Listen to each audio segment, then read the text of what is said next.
Hello everyone and welcome to episode 97 of the Xbox Hall of Gamers podcast. This week I'm joined by Keo. Hey everyone. And Cameron. Hello, I'll try and be on for a few weeks this time. Yes, we would appreciate that. People are getting tired of just hearing Keo and I yell at each other. You guys don't yell at each other. What are you on about? No, we don't. We don't. We're very friendly. This week we got a fuckload to talk about, as you probably may have realized. I mean, I would hope you guys realized we weren't on last week. So we've got a lot to catch up on. Games, news, PAX, CMA stuff. It's all popping off at the moment. So can I just say too, every year we take a week off of PAX, but I was the only person that attended this year. That's fair. That is fair. So to be fair, I had no money. So that's my excuse. Yep, that's fair. I'm still paying off the original trip from last year. So yep. Yeah, all right. Well, fuck it. Let's just get straight into it. Normally I'd say, how you doing, all that sort of stuff, but I don't actually give a shit. We got things to do. All right, let's get into our community questions. So we got one here from Isaac, who says, hey guys, Xbox has had many different consoles so far, and I'm sure you've used most of them. How do you feel achievements have changed with the different consoles? And how do you feel like these differences have changed the way you play games over the years? Thanks for the show. I think there's an easy way to sum this up. Sure. The original Xbox didn't have achievements. That is true. The 360 was the... I don't want to say baby, but it was just people were starting to figure out achievements and what they could do with them. Mm-hmm. Because you think of the early 2006 titles and that there was 5 achievements in some of the sports games or 200 gamer score, that kind of stuff. 360 we started to get later 360 we started getting good stuff. Then Xbox One you had is it 2013 the events management achievements? There's 2013 achievements and there's 2018 achievements, I believe. Yeah, so they actually changed the achievement. How they unlocked. The functions, how they worked in the background. Yeah, they did. Which yeah. only... So that is not common knowledge, I think, unless you really know. Yeah. So... Because the 2013 achievements are tied back to a server, if I'm not mistaken. And I still believe you can opt your game into getting achievements to unlock like that. Yeah. If I'm not mistaken. I don't know about the current access to it, but everything that's on that wasn't transitioned to the new system.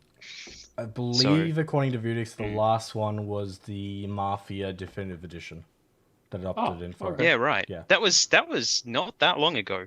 Only a few years Well, ago. you think, but also... Yeah. Would have, I guess. 2019, 2020, something like that? Yeah. Which is 4 years ago. Yeah, but in the grand scheme of the Xbox One, and that's not really that long ago. Yeah. Okay. Well, okay. Do you prefer that all achievements, all games have 1,000 game score base level now, as opposed to arcade games with 200 or 400 to 1,000 for retail games? Because PlayStation still don't give platinum trophies to everything. Yeah. Sure. So. I mean, I'm not really fussed. End of the day, as long as the game's completable and achievements are unlockable. Yep. I'm not. Yeah, I mean, not too against it. I think it made more sense when the 360 had a pretty clear delineation between what was an arcade title and what was a quote-unquote retail title, right? Yeah, they did. And even towards the end of the 360's life, they got kind of muddied with some of the stuff that was this is only available through download. What was that, Juju game or whatever it was? It was a side-scrolling platformer, colorful. I don't know. It was pretty much trash. But it was I believe it was digital only, but it was one of the few that had 1,000. It was when they started doing they kind of blurred the lines, because originally it was you had retail games and you had online games, but most of the retail games didn't have online releases. Back in the day, even when the 360 launched, if you wanted to play Gears of War, you had to go buy the disc. You couldn't buy it online. I think to this day, there's only 2 games that don't have a digital copy, and I think one of them is Stranglehold or something. There's DLC, but there's no... Yeah, so there's What about... Because the Xbox arcade titles, they used to have the XNLA or XNA infrastructure behind it. So that was an old way they used to make the games, and they transitioned it over to because the you find that the games that are stuck in that infrastructure are still on the 360, and they can't be moved over to the One or the Series consoles without massive overhauling in the background. And like Charlie Murder, which I played recently, is one of them, I believe, and that was all built within like that Xbox ID infrastructure that was specific to the 360.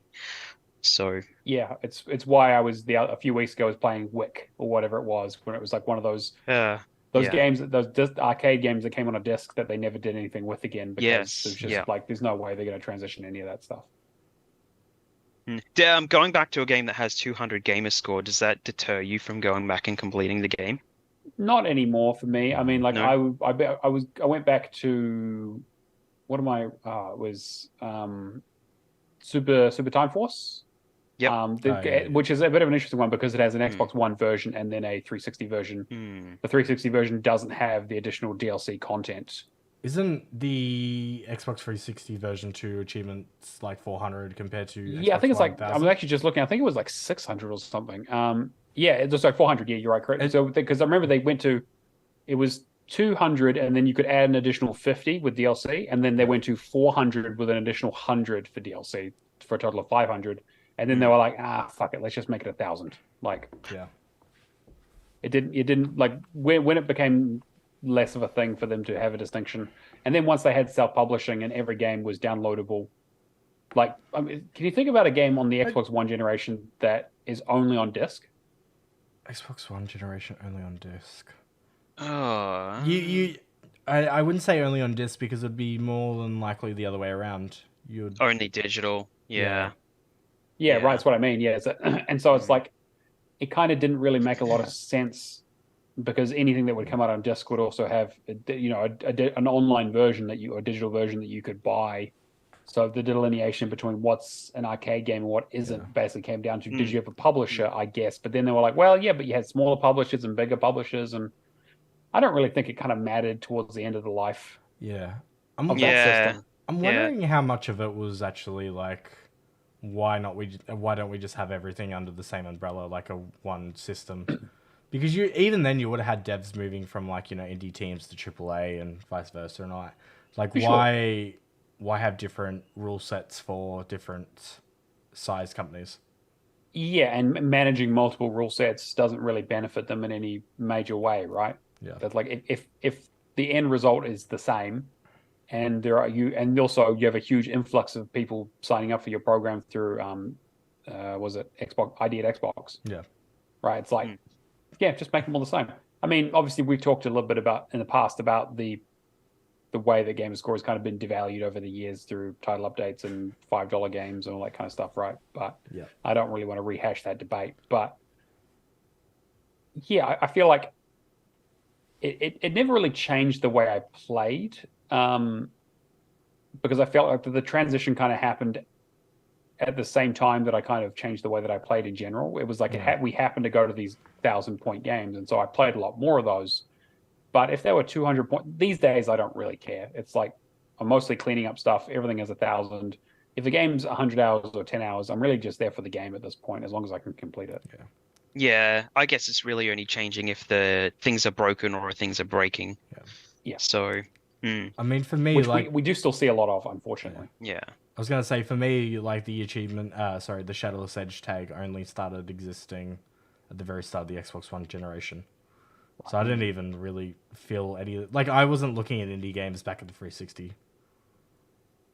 Yeah, fair. And I started with 7th of the 7th of the 7th was my first achievement. Yeah. So that's kind of.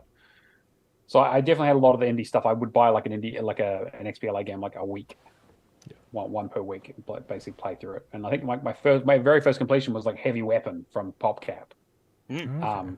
Really, really cool game, but it was like that's the kind of stuff I was like, yeah, I actually didn't really mind that the game score was low, because also there also wasn't a huge selection back then. It was just like the summer of arcade and winter of arcade stuff was really banging back in the day. So you didn't really care as long as you're kind of getting good games out of it, I think. So I mean, like if you talk to anyone, like you're like, oh, have you played Braid? Everyone who owned an Xbox was like, oh, of course I played Braid. It's one of the 5 games that they put out on arcade. Did you finish? But did you finish Braid? Fuck no, no one finished Braid. I haven't finished Braid. I finished Braid. It was actually my second or third completion, I think. Oh boy, that's something like that. One of these days I will go back to a speed run.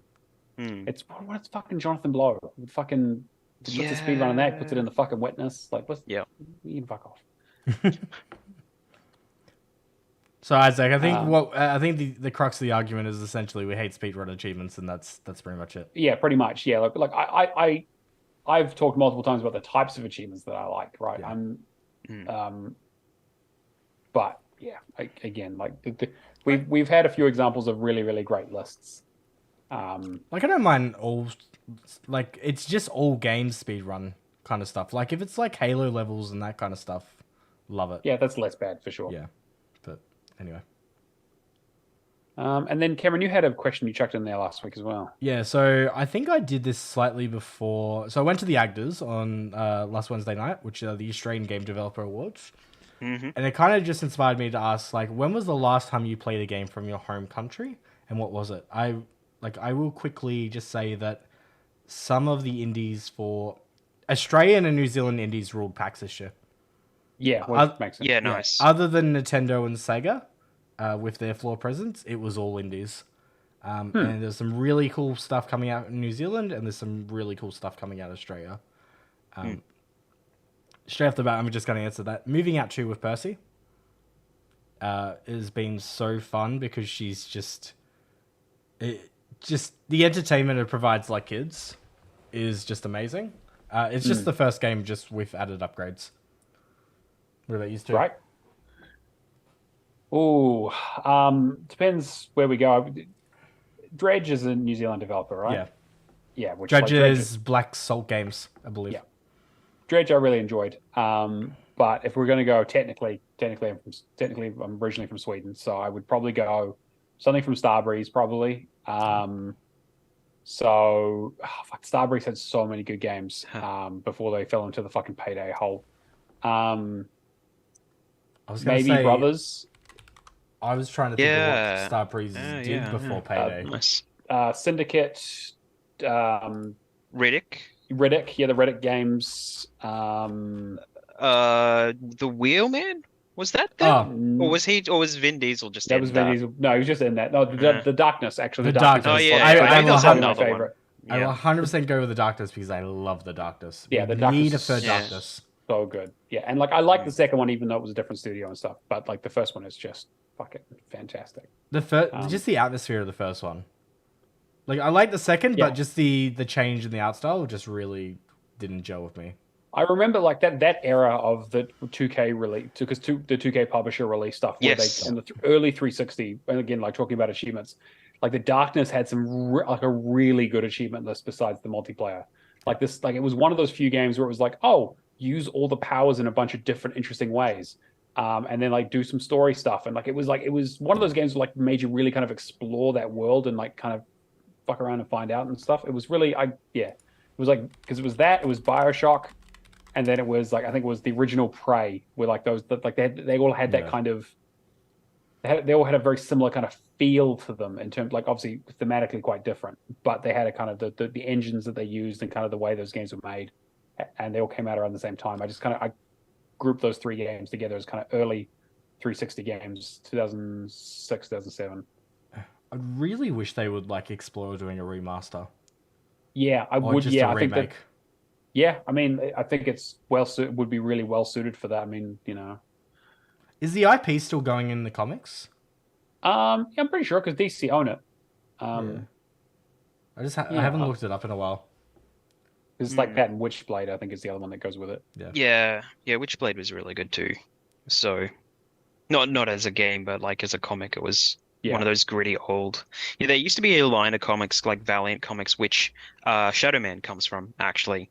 Right. And you've got Bloodshot, which Vin Diesel is the movie, which Vin Diesel actually is. And as soon as that started coming out, I'm like, well, now I'm really excited because now they can actually bring back all the old Valiant comics, which is like the first time I really properly ever had a comic outside of some tiny book that was in like a cereal box of Spider-Man or whatever. Sure, My first experience was with the Valiant comics, and it was a run-out sale where they were just kind of getting rid of all of these Valiant comics for $1 at like a Toy World.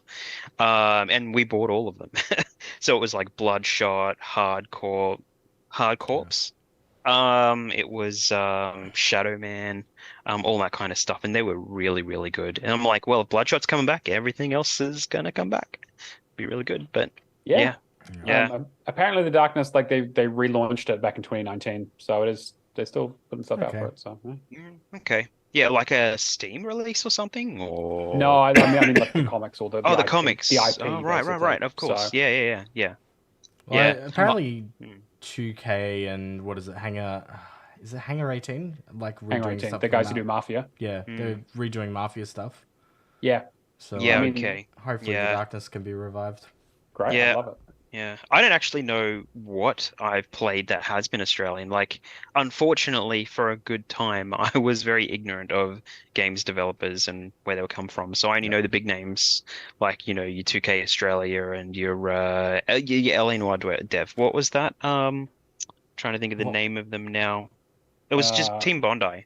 Yeah, Team Bondi. Yeah, before they dissipated. 2K Bondi, Yeah. So stuff like that. So unless there's some indie games that have kind of gone the wayward that I wouldn't even know that I would have played by Australian devs, then it's just kind of. You're thinking indie at the moment. I know Sledgehammer Games would be the stuff that you have played with Sledgehammer's. Oh, okay. I didn't realize they were in Melbourne. Okay. Yeah. No, I didn't know that either. Tantalus do Age of Empire porting. They're Australian. Right. Yeah. Like I've for sure played some Australian games. Yeah. I mean, shit, we see them at PAX whenever we go, right? It's just kind of they're always there. Because Blowfish stuff is all. Yeah, Blowfish is Sydney based, if I'm not mistaken. Sydney, yeah, I attended a really good talk from one of the lead game designers the last day that I was there. Actually, that's probably not a bad transition to start talk about your sort of PAX stuff. Actually, Yeah. Go in it. yeah. Let's just go on to the PAX stuff because we've got a lot to cut through. Yeah. Yeah.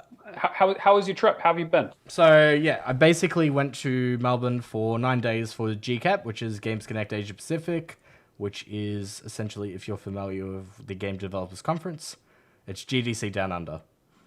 Right. So yeah, that was pretty good. Pretty much did a lot of panels, met some new dev friends. I met how do I explain this? I met some people that kind of like reassured me how much that I've learnt marketing wise in the last 2 years. There was a few moments that week that it was just like there was some Adelaide devs that had like a really cool like how do you explain it? You know how like TikTok has those kind of runner games that they put clips alongside with? They had like a really Subway Surfer. Yeah, Subway Surfer. They had a really clever one which was like a cylinder kind of rotate like a runner, which was like really fun to play, but they did absolutely no marketing and just launched it on Steam. Right. And I was just like, the guys telling me this, it's three brothers that put a game out on Steam, and they're just like, yeah, we probably should have put some marketing into this. And I'm just maybe a little bit. I'm just like, you're killing me here. So we're talking about social media and TikTok and all that for a little bit. But yeah, no, it was good. I made some really good dev friends. I met up some dev friends that I had seen in Gamescom, which was nice. Attended a lot of panels, but a few of the interesting things that I took away from it is because I'm very regional. Yeah, I'm 2 hours away from Melbourne, so when it comes to the funding for video games and all that, it's typically your major cities. Screen Australia actually had a really good panel on like the new funding opportunities and that they have. They used to have a thing called Expansion Pack. They've now changed that into a number of different grants, which was really cool to find out about. Because I do eventually want to start like exploring a studio, that kind of stuff with Nikita. So yeah, we did that. We found out that there's some really cool opportunities, like Western Australia, for example. If you want to go to Gamescom and you've published a game before, you get a $500 grant from a regional area to take you to Perth and then fly over. Oh, interesting. Okay. So there's those opportunities that just aren't advertised. But there was that The coolest thing with GCAP though is that they had 8 individual indie games each day in a lounge, and they swapped them out, and they're all Australian funded games, and I'm like found some really cool ones in there. So I met the dev at PAX. He made a game called The Godfather, a Mafia Pigeon experience. And I've heard of this. Yes. Yeah. He works a full-time job, and he just does games as a side hobby. That's where he gets his fulfillment. He's got a son, probably like 10 years old, that he gets like doing the voices for him and the QA testing because he's just honest. It was very wholesome when I was talking to him. But essentially, The Godfather is you're a mafia pigeon, and you're getting back the suburbs from all these other creatures. It's like $10 on Steam. It launched the first day of PAX. It was pretty funny. From when me and Nikita were playing in the lounge, you like poop on people. It's funny, like the amount of adults I didn't realize like the shadow going over was actually the reticle. Right. Okay. And then the kids just immediately pick up on it. It's just great. They sold pins at PAX, which one of them was glitter poop, just stuff like that. Yeah. Very wholesome, very funny. There was one game that's called Plantation, which is very similar to like your Dinka. It was like Dinka meets Journey to the Savage Planet. Oh, okay. Yeah, so like had that like kind of Journey to the Savage Planet look to it, but like a very Australian outback setting. Sure. The coolest thing about this though was you could actually draft where you were going to like it's a survival building game, yeah. Mm-hmm. You can draft where you're going to build like your items, and it was just one of those moments that I'm just turned to the developer and just went, "This is so obvious. Why the hell hasn't anybody done this yet?" Like, can you think of any survival game that you can like pretty much plan where you're going to set everything in your base and then go and collect the items? Not really. I mean, Like- that's. I mean, what's the normal first survival game? Like, what are you typically looking at? I'm thinking like Stranded Deep and Raft and that kind of stuff. So it's really like start with nothing, build up slowly, Yeah. and then you just put together what you want, as opposed to planning. Yeah, I got some friends that are like really into Palia at the moment. Blood will speak to that in the chat, but yeah, just that kind of game that it was just a really like it was just a mechanic that just seemed so obvious that it was just like, why hasn't anybody done this yet? I also looked at a game called Memory. Yeah, now all of them are just gonna say Palia's great. Yeah, cool. Yeah, Palia will be great when it hits Xbox. Yeah, thank you very much. Memories Reach was a roguelite kind of puzzle game, which was pretty interesting. It like the 3D environment of something like The Witness, like solving those kind of puzzles. Not really much else to say about that. But the one I saw at GCAP that I liked the most was Enter the Chronosphere, which was an itch.io game that got funding, and they've like the art for it's really, really cool. You know those like circular puzzles where you got like the ball and you try and navigate the maze to get them to like one side to the other? Yep. So they got maps like that. So you start as like an individual character. It's turn-based.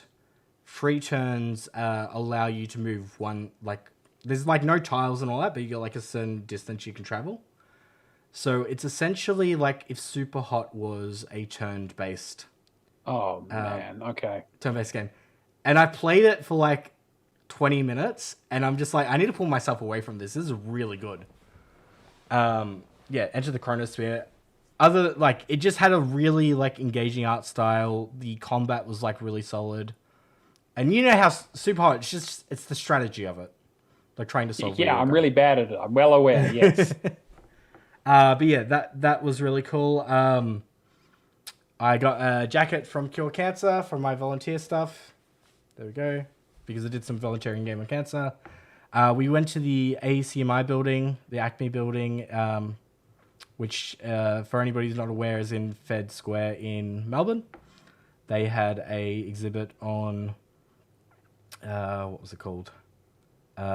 History of Screen in Australia, which was really cool. They had interactive wall where you could had like famous movie quotes, but then you could like put a tile down and then it'll play that quote, and then you could build a chain of them. So you can mess around with it, like very interactive. There was a wall of all the video game controllers that have ever existed. There was some of the best games that Australia have like produced. So you got Unpacking, Hollow Knight, Moving Out. There was another free play game that I forgot, which crashed to me, which wasn't a really good experience. What else was there? There was The Gardens Between. Is it The Gardens Between? The one that was on Game Pass. Yeah, Gardens Between. Yeah. Gardens Between. Which I didn't realize was Australian. No, neither. It was a fun game. Yeah, so there was a lot of like interactive stuff there that was really cool. What else? And they also gave you like a circular disc with a QR code. So anything that like really tickled your fancy, you could actually scan the stuff. And then basically just take it to a website, enter a code in, and then save everything you'd seen from the exhibit. Mm. The other really cool thing is they have like the Cuphead. What do you call it? Like it slowly moves around, but then it speeds up to the point of it's like moving image. Yeah, gotcha. And like just to explain how it works, and it was just that's good. Absolutely amazing to see see in person. Then in terms of PAX, in terms of the games that I saw, there's a few of them that I really, really liked. I'm going to try and be super quick about this. The one you definitely need to play, whether it hits Steam or Xbox or whatever, is the Dungeon Experience. You go up to the booth, and they put some headphones on you, and it's a level 1 mudcrap, basically explaining that he's a dungeon keeper and all that, and you're going to have the best dungeon experience ever. You finish that, you go to the demo.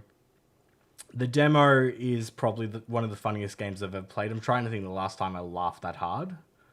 There was a moment in the demo, like I'm just going through laughing. They're reading the text along, they're laughing.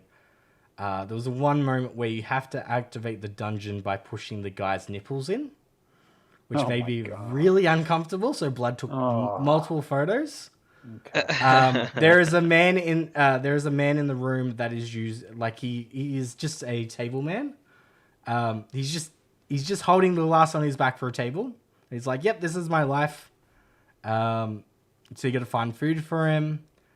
You have to do like a Viking funeral, like the boat going up and putting in flames. Yep. Honestly, just amazing. The demo has parts of it where you can skip ahead, or you can decide that you're going to do the long version. Mm-hmm. And then my favorite thing is too that what I shared in staff the other day was the publisher. What was it? I went to a forest and a man put his fingers upon my lip and funded my game or something along those.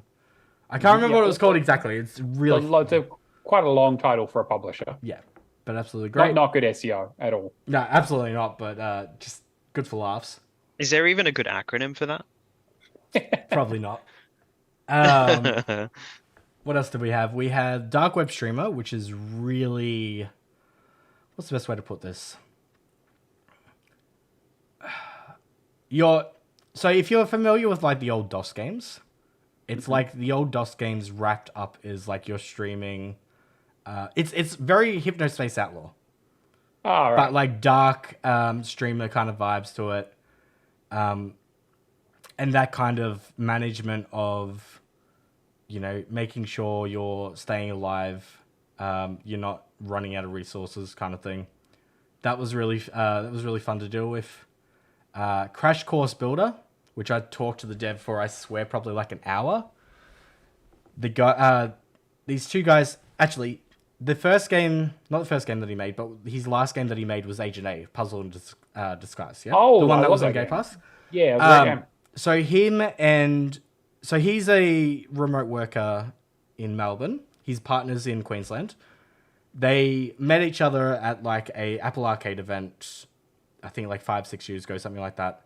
And they essentially went like, all right, like we can put together a cool game together. So they decided to collab, and the result of it is a fast-paced kind of Fall Guys looking course runner. Mm-hmm. but then it's launching on all platforms next year. They're going everything all like at the same time. It's going to have user-generated content where people can design their own courses. It's like immediately colorful and addictive. And then like different challenge modes, that kind of stuff. But yeah, Nikita and I had a whole bunch of fun with it.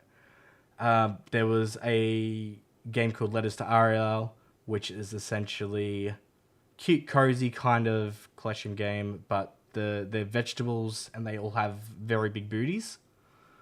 Oh, yep. All right. There was a game called Copycat, which is essentially your like a narrative journey where you're a cat. You're essentially filling a place where this elderly woman has lost her previous cat, and you look the same. That was pretty good, like narrative wise. Oh yeah, I heard about this. Yeah, this is a I can't remember if they're a couple or just a partner. Like two devs from Sydney. There was a game called Bears in Space, which is getting published by PlayOn, which is very high on Life Meets Doom. Yeah. Kind of, yeah. Okay. Pardon me. There was a game called I'm gonna butcher this name. It's Draculisty. Okay. Yeah. Which is Dracula. A romance narrative Dracula dating sim kind of thing. Oh, this I think I've heard of this. Yep. Yeah. There was a game called Criminals Within, which is very reminiscent of the co-op experiences you got from like A Way Out and Sold. Yep. Sold. I'll play it. Yep, that sounds good. The best feature that me and Nikita found was that you could jump off. Like somebody could put the shield up and just immediately jump off. Yep. Like, we're just having fun with that. What was the other one? And then Adaptory, which is a survival 2D like survival sim that I met the dev originally back in Gamescom. Which I'm getting into city builders and all that quite a bit, but like more narrative focused and more caring about the actual survivors in it. Interesting. Yeah, whole ton of indies. I didn't really get a chance to check out the bigger stuff because the lines were just too big, and I know I'm getting solved with Sonic Superstars soon. Yeah, and I know I'm gonna play Like a Dragon when it hits Game Pass. So sure. Yeah. I saw that Erika Ishii was doing the keynote, which I'm very sad that I missed because they're great. You'll find a recording somewhere in like a year's time. Or... Yeah, like actually it was streamed, so I probably will just try and dig up a recording of it. Yeah. Apparently it was really good. I've been watching a lot of Dropout Dimension 20 stuff that they've been in. Yeah. All right. So many. Actually, the last thing I will bring up, there was a panel that we did How to Speed Friend on the Friday. Mm-hmm. So the one gripe I have with GCAP is the networking opportunities were very poor. It was like that kind of stuff of pick a number, join a group, take a photo together, 2 minutes, and then move on. The How to Speed Friend panel that we did on the Friday actually made a connection that was a woman that's basically done her own marketing agency. So we had a good chat after. Met two other girls that were just having good chat for like 10, 15 minutes, and they were telling me like what enforcing is for PAX and that. But it was making connections for unconventional names. Like one of the questions was like, when was the last time you were truly happy? And like talking to people, that kind of stuff and all that. And it's just like a lot more engaging than it, pick a number, join a group. Yeah, sure. Yeah, usual icebreaker bullshit. Yeah, I getcha. But yeah, that was probably the best panel that I had the entire weekend because it was just, I made like 5 or so connections from that one alone. Sweet. So yeah, it was pretty good. Sounds like a great trip. Yeah, so a lot of stuff, a lot of networking, a lot of playing indie titles. Yeah. Some other stuff here that I didn't mention as well, but I think it's like more 2025 kind of stuff. People are testing the waters of PAX to see if it's worth going. Yeah. Interesting. Yeah, that's kind of, might end up going next year as well, actually. I'm curious. It felt weird because I'm like in part of a different friends group this year, and it's just for sure. Yeah, but no, it was still good.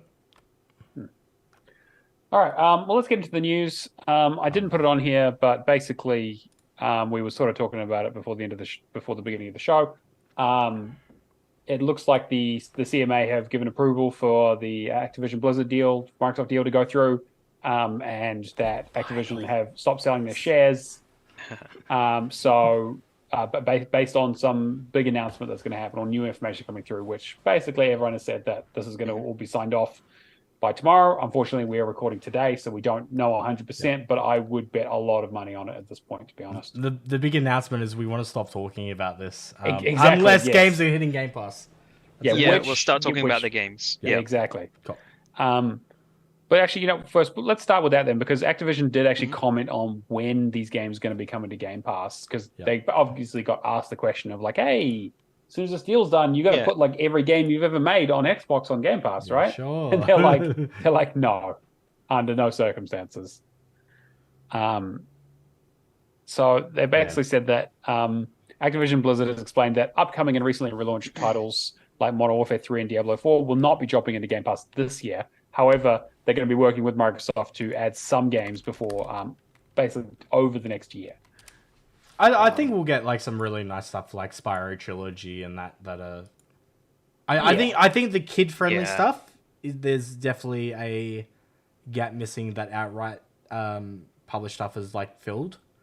I think we'll get like Spyro. We might get some Crash. It's going to be stuff that was like semi recent, like 3 to 4 years old. I would say. Sure, put Tony Hawk on. I would say Tony Hawk would be a great get. In all honesty, yeah. We would get the older Diablos, Diablo 3, Diablo 2. I think we might get Sekiro. Oh, is it Sekiro or Sekiro? I always. I believe it is Sekiro technically. But, okay. Because just pronunciation. I do need to play that. That's an interesting one because Activision did publish it, right? Yeah. But From Software are the people who made it, so I'm wondering where the rights sit for that. Yeah, but like in terms of like getting it in, then like that is a good window. That is most likely their window to the FromSoft games in terms of external, gets they have had them in there in the past. Yeah. But I mean, they were exploring like getting Elden Ring at one point, so.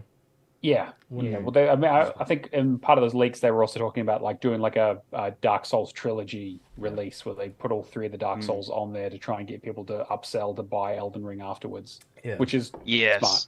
Yeah. That makes sense. But yeah, we'll see all the crashes and stuff. I think more likely than anything else, probably Crash and Spyro. Yeah.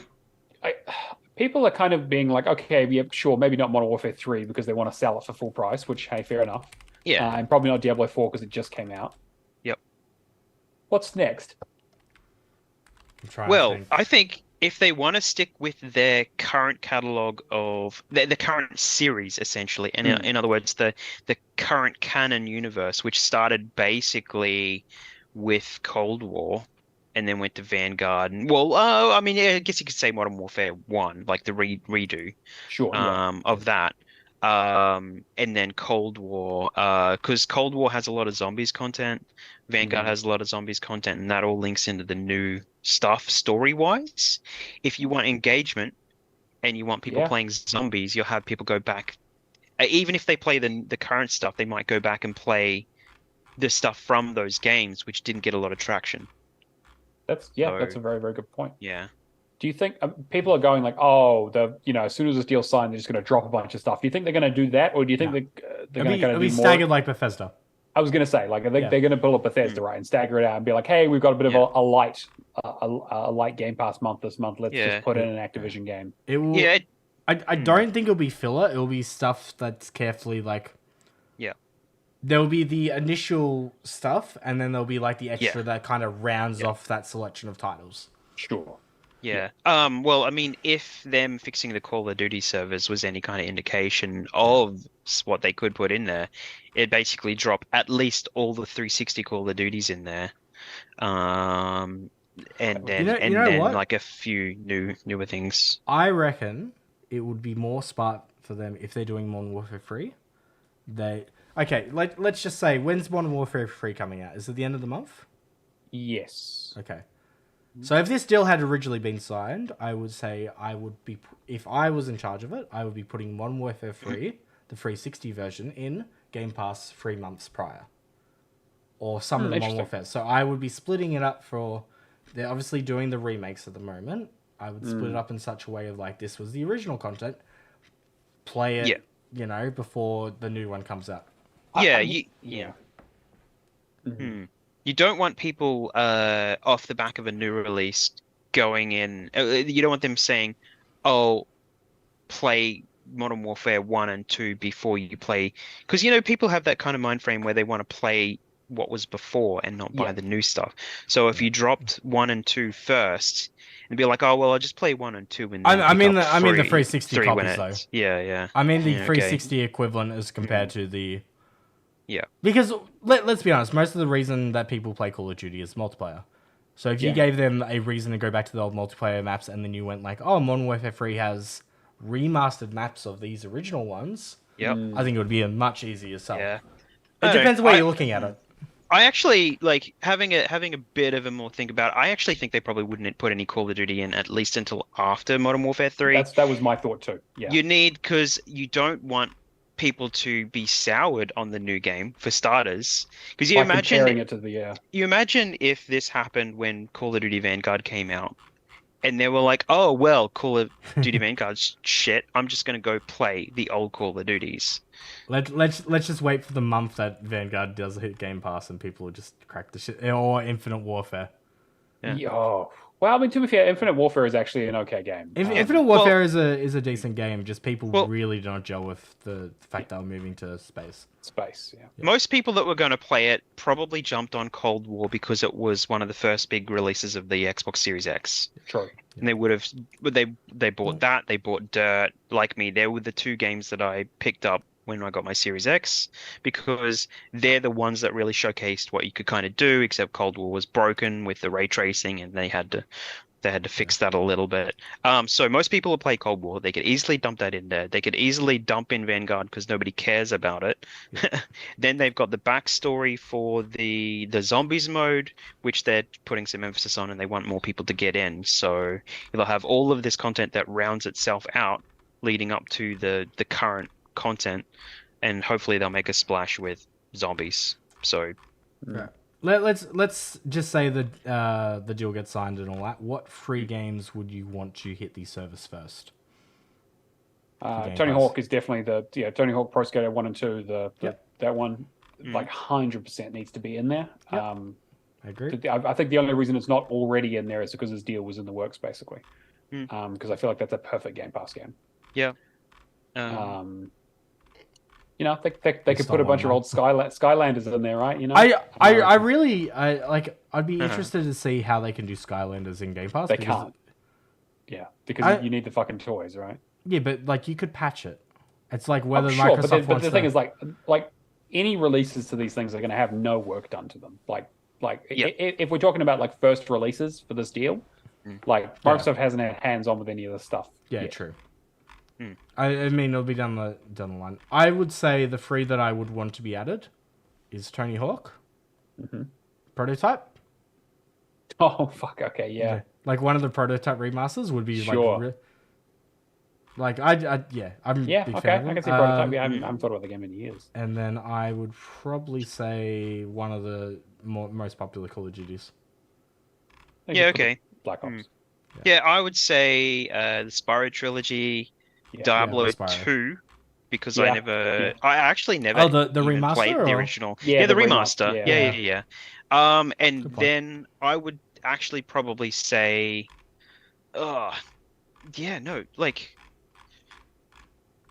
really outside of the Call of Duty, it'd have to be Tony Hawk, really. So wasn't there some conversation that Hasbro were keen on trying to get Activision to do Transformers again? Oh, that could be interesting. I thought I read that somewhere, but I might be. They were looking at potentially re-releasing the old ones. Yeah, it was to do with them busting out their IP that they lost or was on a hard drive in their office somewhere. But apparently it wasn't actually real. Lost. Apparently they did have it. It was just filed away somewhere. I think it was War for Cyber. Not is it Fall of Cybertron or War for Cybertron? One of those two. I think it was Fall. Yeah. Both really cool games. Love those games. Yeah, I don't know. Like Activision's catalog is very Call of Duty heavy, obviously. Yeah. I don't know. I mean, we have just as much chance of seeing fucking Candy Crush show up on there. So I was gonna say the other thing too is there's just so many IPs that are not there. Like I'd love Spider-Man games to be remastered on that, but sure, but it's not gonna anything happen. with exactly anything with licensed stuff is basically a no go. It's I like, mean, yeah, I like mean getting, they can do it, but it's like going to be there's worth doing. no way Marvel would do it at this point with the deals like especially Well, with, I mean, it'd not just Marvel. be like 50 Cent Blood on the Sand. It'd just be if you have the disc or rights to it, you can use it, basically. Give me the Shrek So, games on Game Pass. bitch took my skull. Fucking the 50 Cent is so Yeah, I fucking love good, that game so much. I do. All It's right. so good. Yeah, so that's that's happening. We'll see kind of what happens in that space. More stuff getting out of the Game Pass is good news. I'm still not going to play Overwatch though. Still gonna play We've also- Overwatch? Yeah, nah. Yeah, well, no. they brought back the Halloween achievements, I believe. Nobody thought they were going to. I believe that they're working now. I think at the wow. moment, if anybody needs them, I haven't logged into the game, so don't quote me. But I'm just getting my information from our friend Kiku123. Frankenstein or whatever it is. Yeah. Yeah. So okay. But yeah. Man, so many achievements that I need to catch up on with that. Yeah, I just Or need just the don't. I just need the character achievements. 5 characters now. Yep, cool. So we also got some news off the back of the Unity debacle that happened a little while ago. John Riccatello is he's retiring suddenly, and which is basically code, which is a code for get the fuck out.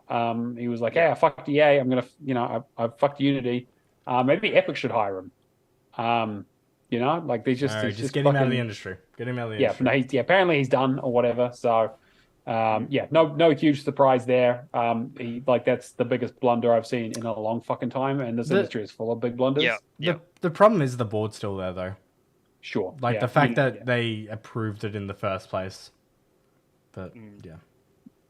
We did kind of mention it a few weeks back when we talked about the fact that it was obviously very geared towards fleecing mobile devs, and just a lot of the other devs were kind of caught in the crossfire. But unfortunately, the non-mobile game community is fervent, even if it is small. So they definitely made their voices heard. Don't let the door hit you on the way out, motherfucker. Yeah. This is an interesting one. Keo, I know you were keen on X Defiant. Yes. Okay, cool. So X Defiant has been delayed indefinitely. Now, some people sometimes get confused with indefinitely as a word, and it doesn't mean that it's delayed. Doesn't forever. mean permanently. Exactly. So there is just no date, and it looks like they're just trying to fix inconsistencies that popped up, and that they haven't really been able to solve some problems. So, I'm pretty sure the rumor originally was they were aiming for an October-November release. So, yeah. Well, originally they were going for like August, right? And then they had the was it August the playtest? Yeah, well, they did the playtest, and they were like, "Oh, we went through cert, and the certification failed on both Xbox and PlayStation, so we're going to need to come back." And then they said like they're aiming for October, November. Yeah, it'd be very interesting to see if those things were kind of what has really stopped them. So because there are games that are having trouble getting through certification at the moment. Outside of this, and I don't know if we've got it on the news list, but there are games getting certified for PlayStation that aren't getting certified for Xbox at the moment. Lords of the Fallen was Lords of the Fallen. That's it. Patch, it's the patch. I don't think we have that on the news, but no, I don't think we do. Yeah, stuff like that. Where just a side note with that is there's a whatever the day one patch is, people weren't getting the review codes for Xbox, and they said they weren't going to give them out because because the Xbox day one patch couldn't be certified, and then they wouldn't be just releasing it. Yeah, giving people they wanted it true to form what the experience was supposed to be. Yeah. So I mean, I like that they're really taking the time to get this game right. Yeah. Quality control wise, regardless of the reason why it's not here yet. So I want to quickly just interject with the Lords of the Fallen one. We'd like to take the opportunity Yes. to thank all the content creators who have worked with us to enable Yeah. Okay. rapid deployment of patches, updates, performance improvements ahead of tomorrow's exciting launch of Lords of the Fallen. As such, PC and PlayStation 5 players will be able to enjoy the game as intended. The Xbox version is currently being updated, bringing it to parity with the other platforms, and the patch will release over the coming days. Yes. In all honesty, I think they honestly just run out of time. Xbox is a smaller market out of the three, therefore got left to last. Yeah, not the first time not the first time I've heard this actually, but the devs using kind of that as an excuse, the parody as an excuse to kind of delay certain platforms so they have more time to get things It's done. not the parody though. At the end of the day, it's the fact that they're going to get more sales of PS5 and Yeah. I Or- mean, so is the game itself delayed on Xbox? Like they like No, or No, they- it's just the update. Just the the update. update. like the day one. So the game's been patch. cleared, the gold release Gotcha, or but whatever not they the had update. ready. Got it. Yeah. Yeah. Interesting. Okay. Yeah, so day one update hasn't passed certification. Yeah, It won't be day one, basically. Yeah. Speaks very well to day one patches. There you go. So Well, I guess like we talked about a couple of weeks ago, that like after the whole Cyberpunk debacle, I feel like certification has become a lot more stringent. Yeah. Because they're like, oh yeah, CD Projekt Red's like, yeah, don't worry, it'll be fixed in post. Yeah. And everyone's like, Yeah, let's not do that. yeah, I guess the question to put out there then is if PlayStation and PC are playing the game as intended, then why wasn't it already like that? Why wasn't that part of the gold release when they, So I mean, they've obviously got things to do without delaying the game again, right? No, but wasn't it? Oh, let me bring it back up. Wasn't the fact of they got the patch out in time? It's passed their certification. It just hasn't passed Xbox certification yet. yes, yeah, but I think Square Enix made a big point about having the game basically ready and without needing a day one patch, and really, and they got the game out to the Final Fantasy 16, just to clarify. They got the game out, for them and it was yeah. supposed to be the game as it was, and really, I think the main things that they updated the frame rates and stuff like that in the patch that they ended up releasing. So it was like full content package as intended on disc, like it was just supposed to be done as a game. Yep. So, yeah. Which is like the way essentially that Yoshi P kind of wanted that set up in the game, finalized. So it's like a quality control thing. Sure. What's ready, what's not, kind of. I mean, to be fair, with Final Fantasy, right, they couldn't afford to miss, though, to be fair, like considering how much time and effort they put into those games. Yeah. Well, it didn't really pay off apparently on the PlayStation. I mean, apparently it did okay, exclusivity, but yeah, I don't know. yeah. Like we've been hearing a lot of interesting, conflicting stuff. Does anybody else find it interesting that, like with X-Define and all that, Ubisoft's actually taking some time and consideration into making sure their titles launch correctly? That was going to be my point exactly. I was like, they've had enough balked launches. I mean, just like look at like Ghost Recon Breakpoint, Skulls and Bones, Skull and Bones, yeah. But also like what was the other one? Well, I was wondering if they were taking one look at Sega's Heist game last week being cancelled and going, "Oh, do we really want to do this?" Apparently, that's the most invested in Sega game that they've worked on. Yeah, which is incredible. Yep. Yeah. Decided to cut it up. MGB points out that that apparently Mirage works pretty well on launch. That there are some the problems with the game are not necessarily technical. Mirage's sales number are equivalent to Origin and Odyssey's launch, which is great. Yeah. That's great news. I love that. I don't know if I'm going to be playing it this year. We will see if I have time. In all honesty, just Ubisoft Plus if you do. Yeah, that's kind of what I'm thinking. It's more a time thing that I'm like, am I going to get it in time? So many games. I don't think it'll be on the list, but I want to give it a chance. There's so many games I want to review before Game of the Year discussions, and there's just not enough time. Anyway, sorry. So I guess like indefinitely. The people are theorizing that they're just basically like it got too late in the thing for them to go, yeah, we're not going to do a December launch. We'll do a early next year launch. I mean, what do you guys think? At this point, yeah, probably, unless they do like a late December and drop it for like the holiday. It's because there is very little out in December. It's basically like Avatar and that's it, right? Yeah. I don't know what launch cycles usually look like for free-to-play titles. That was my point too. Is that like a retail game, you want to have that up before December. I mean, off the top of my head, it doesn't. To me, it wouldn't seem like a good idea because people would just view it as, oh yeah, cool, free to play. I'll just play it. And then not worry the people about that are money really into hooked on this game as a concept already are already sold. Yeah. They don't need to worry about their audience with this thing.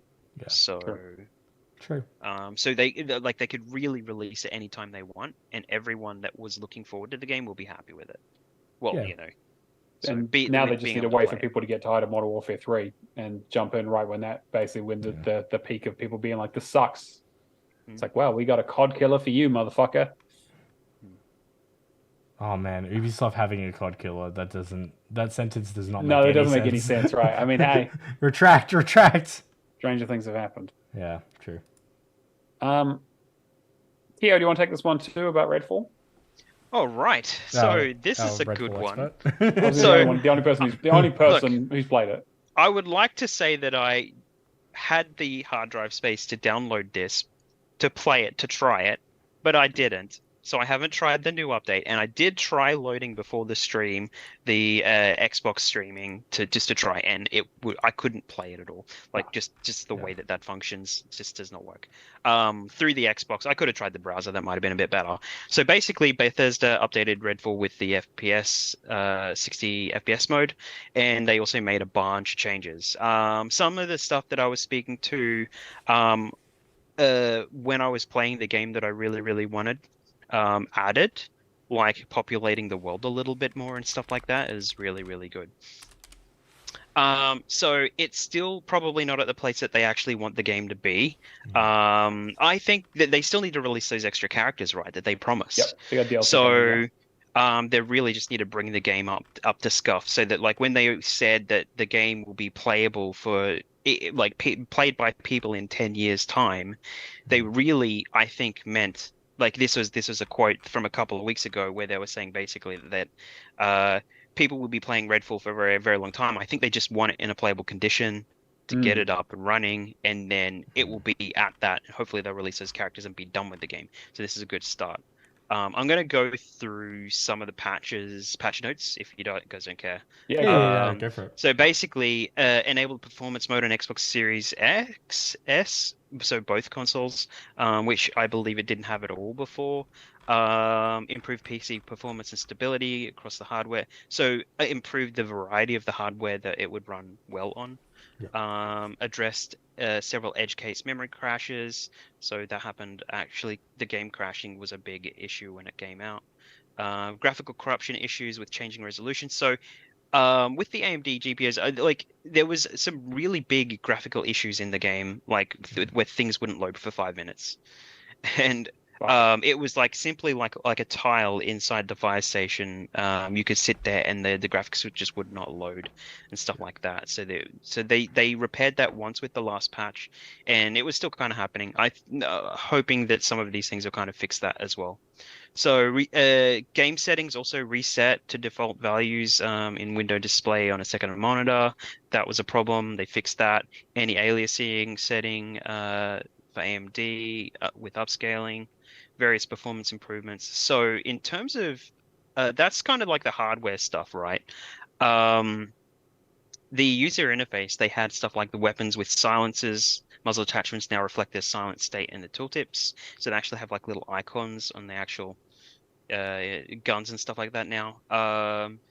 So silence weapons generate less noise. So basically they really wanted stealth in this game, and it was not a stealth game. So vault mantle indicators, mission briefing table now better delineates between main missions and optional missions. So that's there's basically like a board. It's like a whiteboard that had main missions and stuff, and you couldn't tell what you actually had to do and what you didn't. It had just little quest chains in between it and stuff as well. So so now you'll kind of get a better idea of what is a main mission and what isn't. So you're just not doing random stuff. You should be doing everything in that if you're doing it anyway, because it all kind of leads to the same place. You have to do them eventually, I think. Functional improvements, so like compass markers, search areas are more consistent. I believe they haven't fixed stuff like on the map where you can just when you pull the map up and you're placing like a waypoint, you couldn't actually have you'd place the waypoint, and then you'd have to place it again for it to actually place where you wanted to place it. It would place it in the wrong spot the first time you placed the waypoint. You had to click the button again, and it placed it again in the right spot. I thought I just saw a note that they said they'd fix something like that. Yeah. Multiplayer says visually distinct player indicators markers for multiplayer sections. Add unique yeah. I'll be honest, I really do want to get into it at one point. Me too. At some stage. Yeah, I did really. I got hyped for it, and the whole conversation around launch was really disappointing. But I'm hoping that they can really pull it back and deliver a good experience.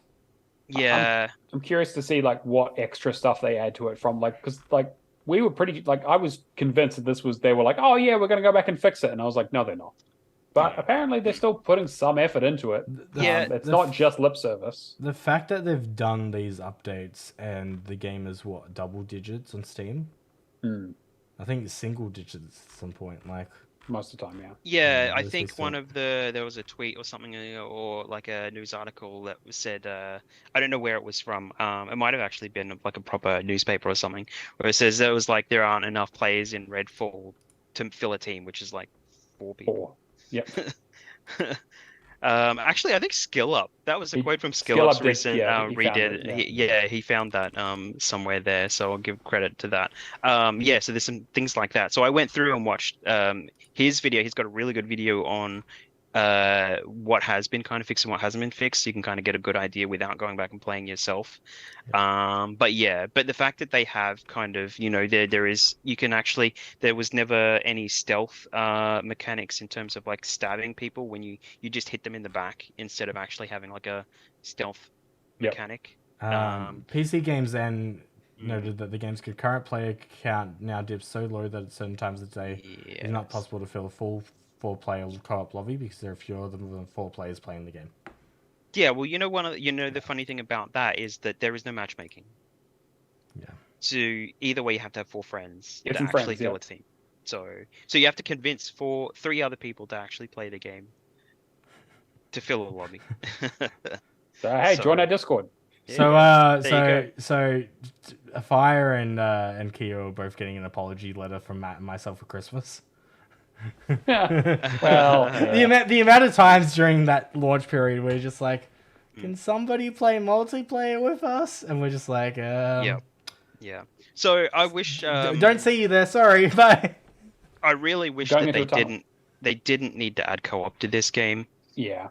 And the 4, 5, 6 achievements that they added for co-op, which were just grinding out character levels. So. If this had been a strong single-player narrative game in the same style that they typically do, in a Dishonored or Deathloop or Prey or anything like that, this would have been such an easy sell. But an open world, Far Cry inspired, them having to delve into the back end with like an online service style, always online kind of like infrastructure kind of thing, which I believe they can't really change. I think now is just like you don't need any of that for a game like this. So it should have just been peer-to-peer kind of link up, play with your friends, or search functions, just like some of the old games or something. You really want to do something like this. So the scary thing for me too is like I'm not a fan of Dishonored games, but I can respect the fact that they have their audience. This game has scared that much stronger industry veterans away from working there that I kind of am a little bit concerned what Dishonored 3 will end up being. Well, I don't know. There are 2 studios for Arcane. It's not just the one. Yeah. I'm just trying to remember what. But weren't we discussing back when Redfall released though how much of the studio had actually like left on that because of? Yeah, but you don't want to bleed talent like that. Sure. Yeah. But you look at like Arcane, Leon, and that kind of stuff. Like it's yes. Yeah, I think was it Leon that did this one? I think, or is Leon the good? I can never remember, to be honest. The A team, the B team. Yeah, no, I actually can't remember either. So, because I'm not really like the only thing that I've played is Redfall and the original Dishonored from them. I haven't played any of their other stuff, so Yeah, the original Dishonored is where it's at. I do like the second one quite a bit, but the first one is... Arcane Austin did. He liked it so much that he's definitely completed the DLC for the first one. Fuck me, the DLC. I have it. I have it installed on my PC. One of these days. I got to do both versions of it too. I like going start through the PC version because it was too rough. Yeah, I like going through and just like absolutely like massacring everybody, but I'm not a stealth player. Yeah, that's totally fair. Yeah. All right, should we move on? Yeah. So there've just been improvements. Yeah. That's good. I'm glad that they're sticking with it. Yeah, it still needs a bit more work, but I'm glad they're going in the right direction. Yeah. This will be a quick one. Telltale Games has hit with layoffs. We kind of mentioned the other week that it's fucking layoff season at the moment, and apparently Telltale just cannot catch a break. They have put out a grand total of 1 game since they got reacquired, which is The Expanse, which I heard nothing about. Basically, I heard good things, but I haven't started. I heard it was good, but like it didn't really. It definitely didn't capture us. Yeah, hasn't sold like it definitely didn't like capture the zeitgeist like the old Telltale games used to. Yeah. I mean, Wolf Among Us 2 though will be a day one purchase. If it fucking comes out, yeah, exactly. It's been delayed so many times, so yeah, it's really unfortunate. I hope things kind of work out for them because they're an Embracer Group studio, right? So that's are they?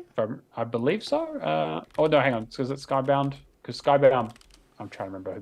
Wasn't it Skybound originally helped them out when it came to the last Walking Dead game, but then they bought the rights for that. Well, they did 3 episodes, and then Skybound came in and finished the game for them. Yes, that's right. Basically relaunch under LCG Entertainment. Following negotiations with Sherwood Partners stated, starting in February of 2019, LCG Entertainment acquired several key Telltale assets, and on August 2019 announced that it was relaunching the company by assuming the Telltale's games as its trade name, operating out of California with a satellite studio in California. And then they were looking to rehire a bunch of the people who got laid off the first time.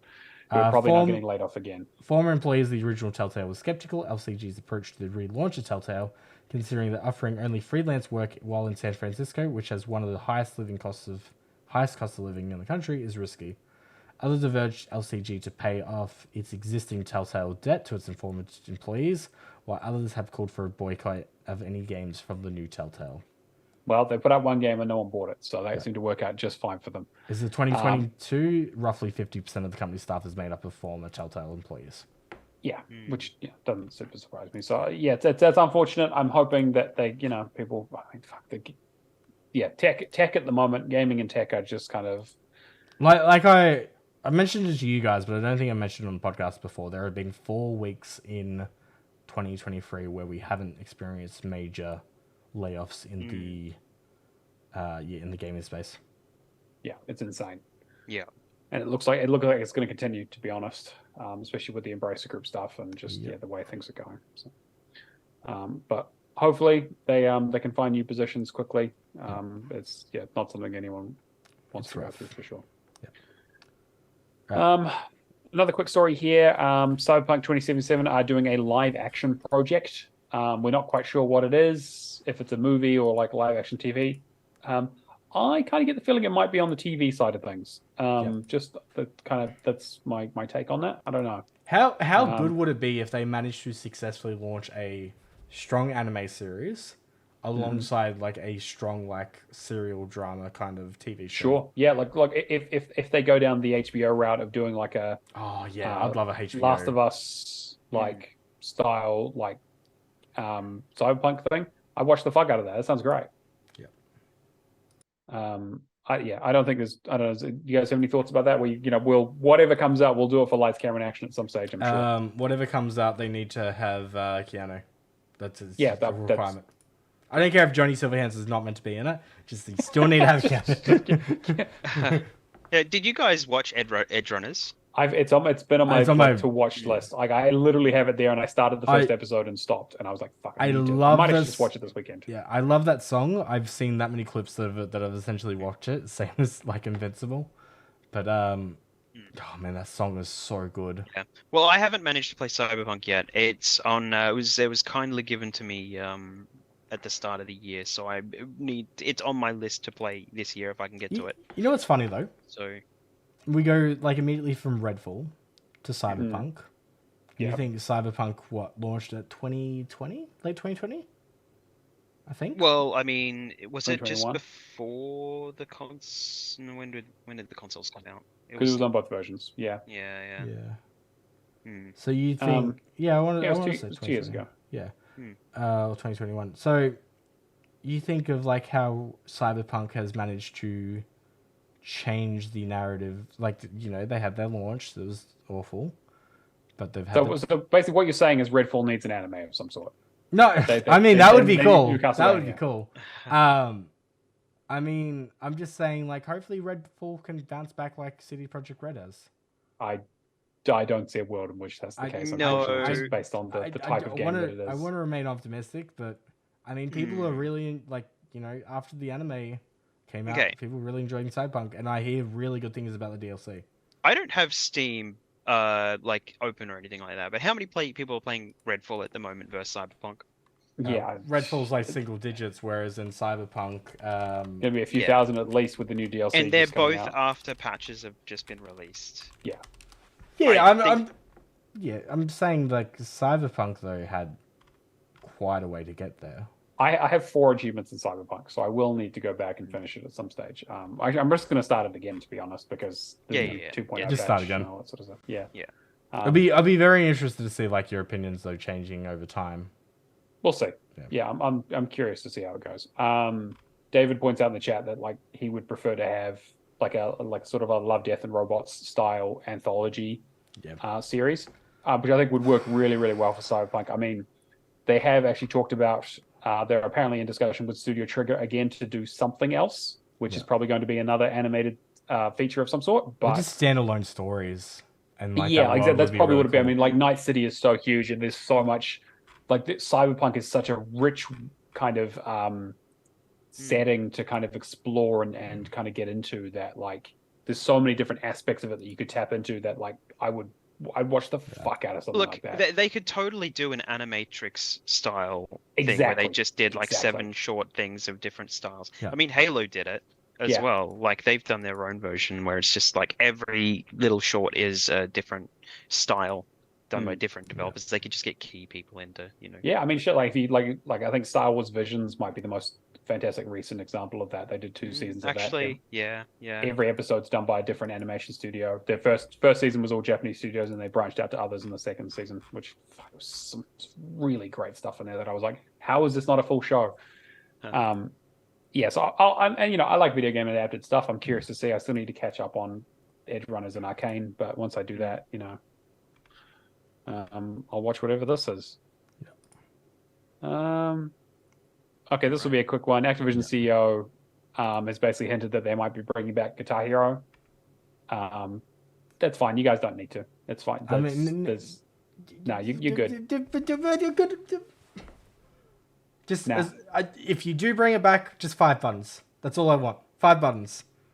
Not the 6 button setup. That's All right. So we're really looking at Bobby Kotick for this in terms of like what's going on with this. So, and the things that he had to say, like stuff like this, I think this is the full quote. It's like, a big part of what I've seen in Microsoft is research. They do development in areas which are extraordinary, and so being able to tap into their AI and machine learning capability, data analytics, and new ways to think about graphics, I see unlimited potential for what we do.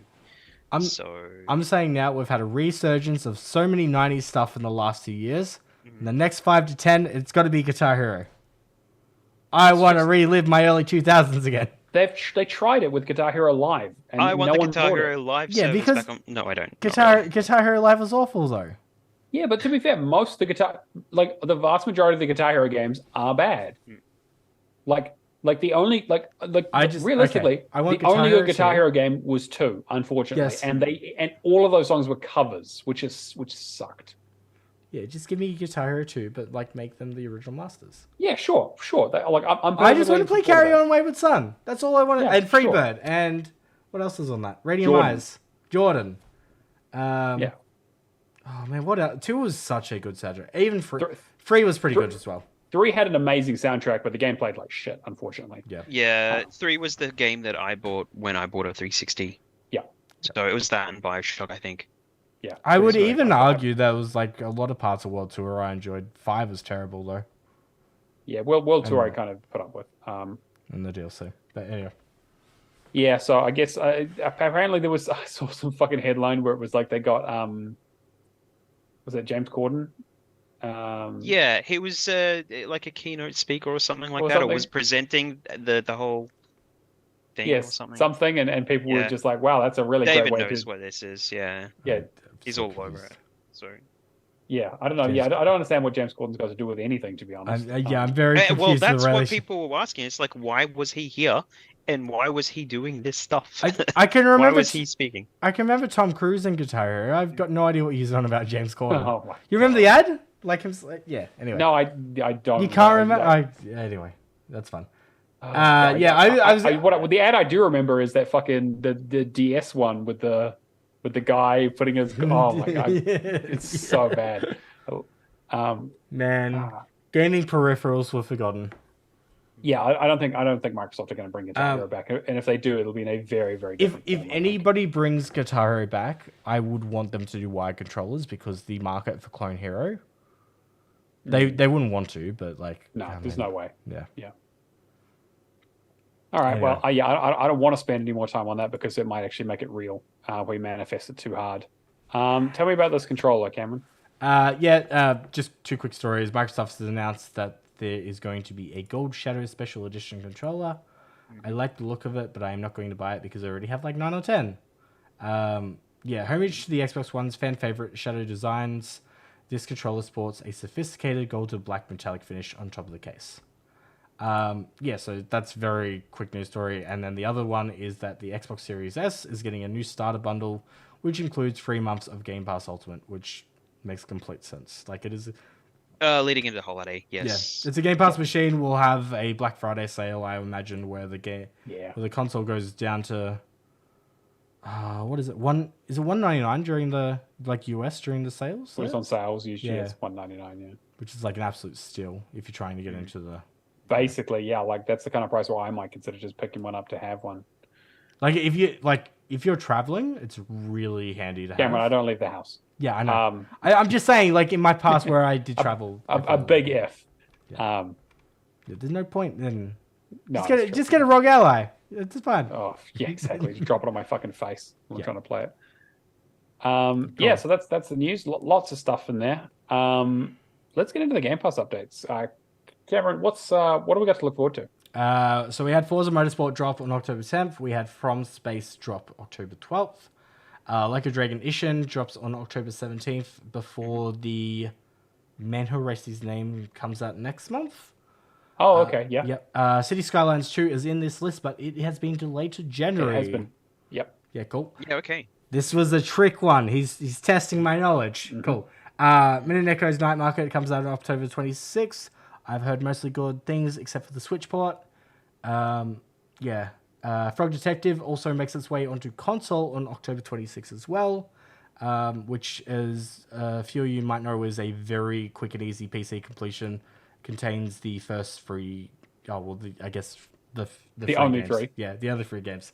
But yeah, Aussie devs as well. Yeah, cool. I had no idea. That's super cute. I love that game. I might go and play that. It's already installed on my PC. Yeah, and Just Sant on October 31st, which I'm very interested to see and learn more about.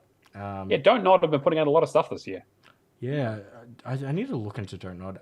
Leaving, we have Evil, which is like that Among Us kind of spin-off deduction game, right? It's like Mafia, sort of, or like Salem again, like but I don't know.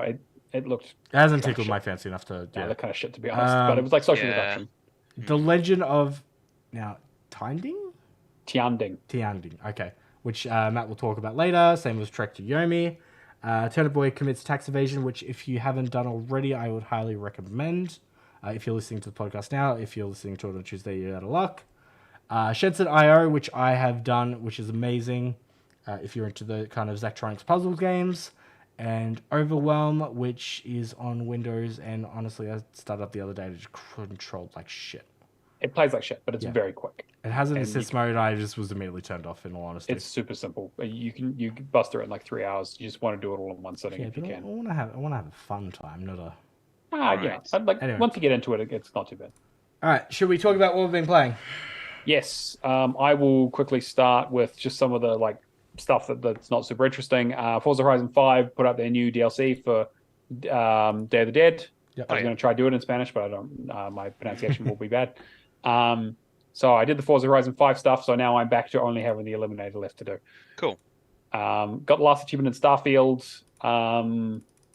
If you haven't seen the girlfriend review for Starfield, I highly, highly recommend it. It literally has a song in it, which is a cover of one of my favorite David Bowie classics. It's really good. It's so fucking good. And I finished Armored Core 6 today. Actually, I went back and was like, "Fuck it." I've now that I finished Liza P, I had no excuse, and went through and completed that. Got all the S ranks. Some of them made me want to pull my hair out. I was going to ask about that. Yeah, I sort of gushed about it. I don't need Martel on my back.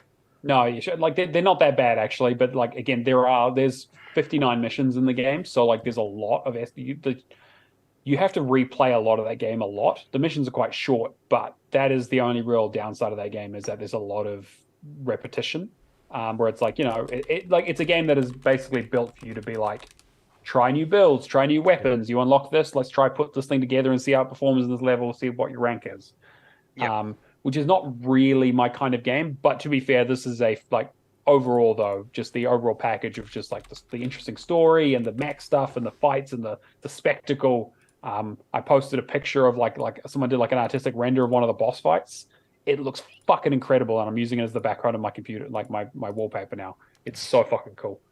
So yeah, again, highly, highly recommend it. Nothing's really changed from last time, but yeah, the repetition and kind of some of the stringent stuff around the edges just maybe draws it back just a little bit from being a perfect 5 out of 5. Cameron, tell me about. I'm assuming you're the one playing Forza Motorsport. Yes, I am. We both are actually. Oh, both of you! Oh, fantastic! Yeah, I'd love to hear more. I was going to say, I'll let Keo go first because I've put a lot of time into the game already. Okay, cool. So starting off, the game plays, and emphasis on gameplay, plays fantastic. Online, fantastic. The feel, they nail all of the mechanical, everything that they can do, they have done right the way that they like to do things. But the problem I've found is that they don't know how to make a game. Right. So, yeah, when you say they don't know how to make a game, they don't know how to make a game fun. Because I'm finding that without the leveling system, I would not be enjoying this as much as what it is. So you are actually enjoying leveling the cars? I mean, if you... You see the bars go up, mate. There is that dopamine hit. It's just blur. There is the dopamine hit of that, but then there also is the fact that you can turn full assist modes and you don't need to have a Cronus on. Not playing the game. That's the best way to play the game. The two highlights that I have with this game is that the commentary is amazing.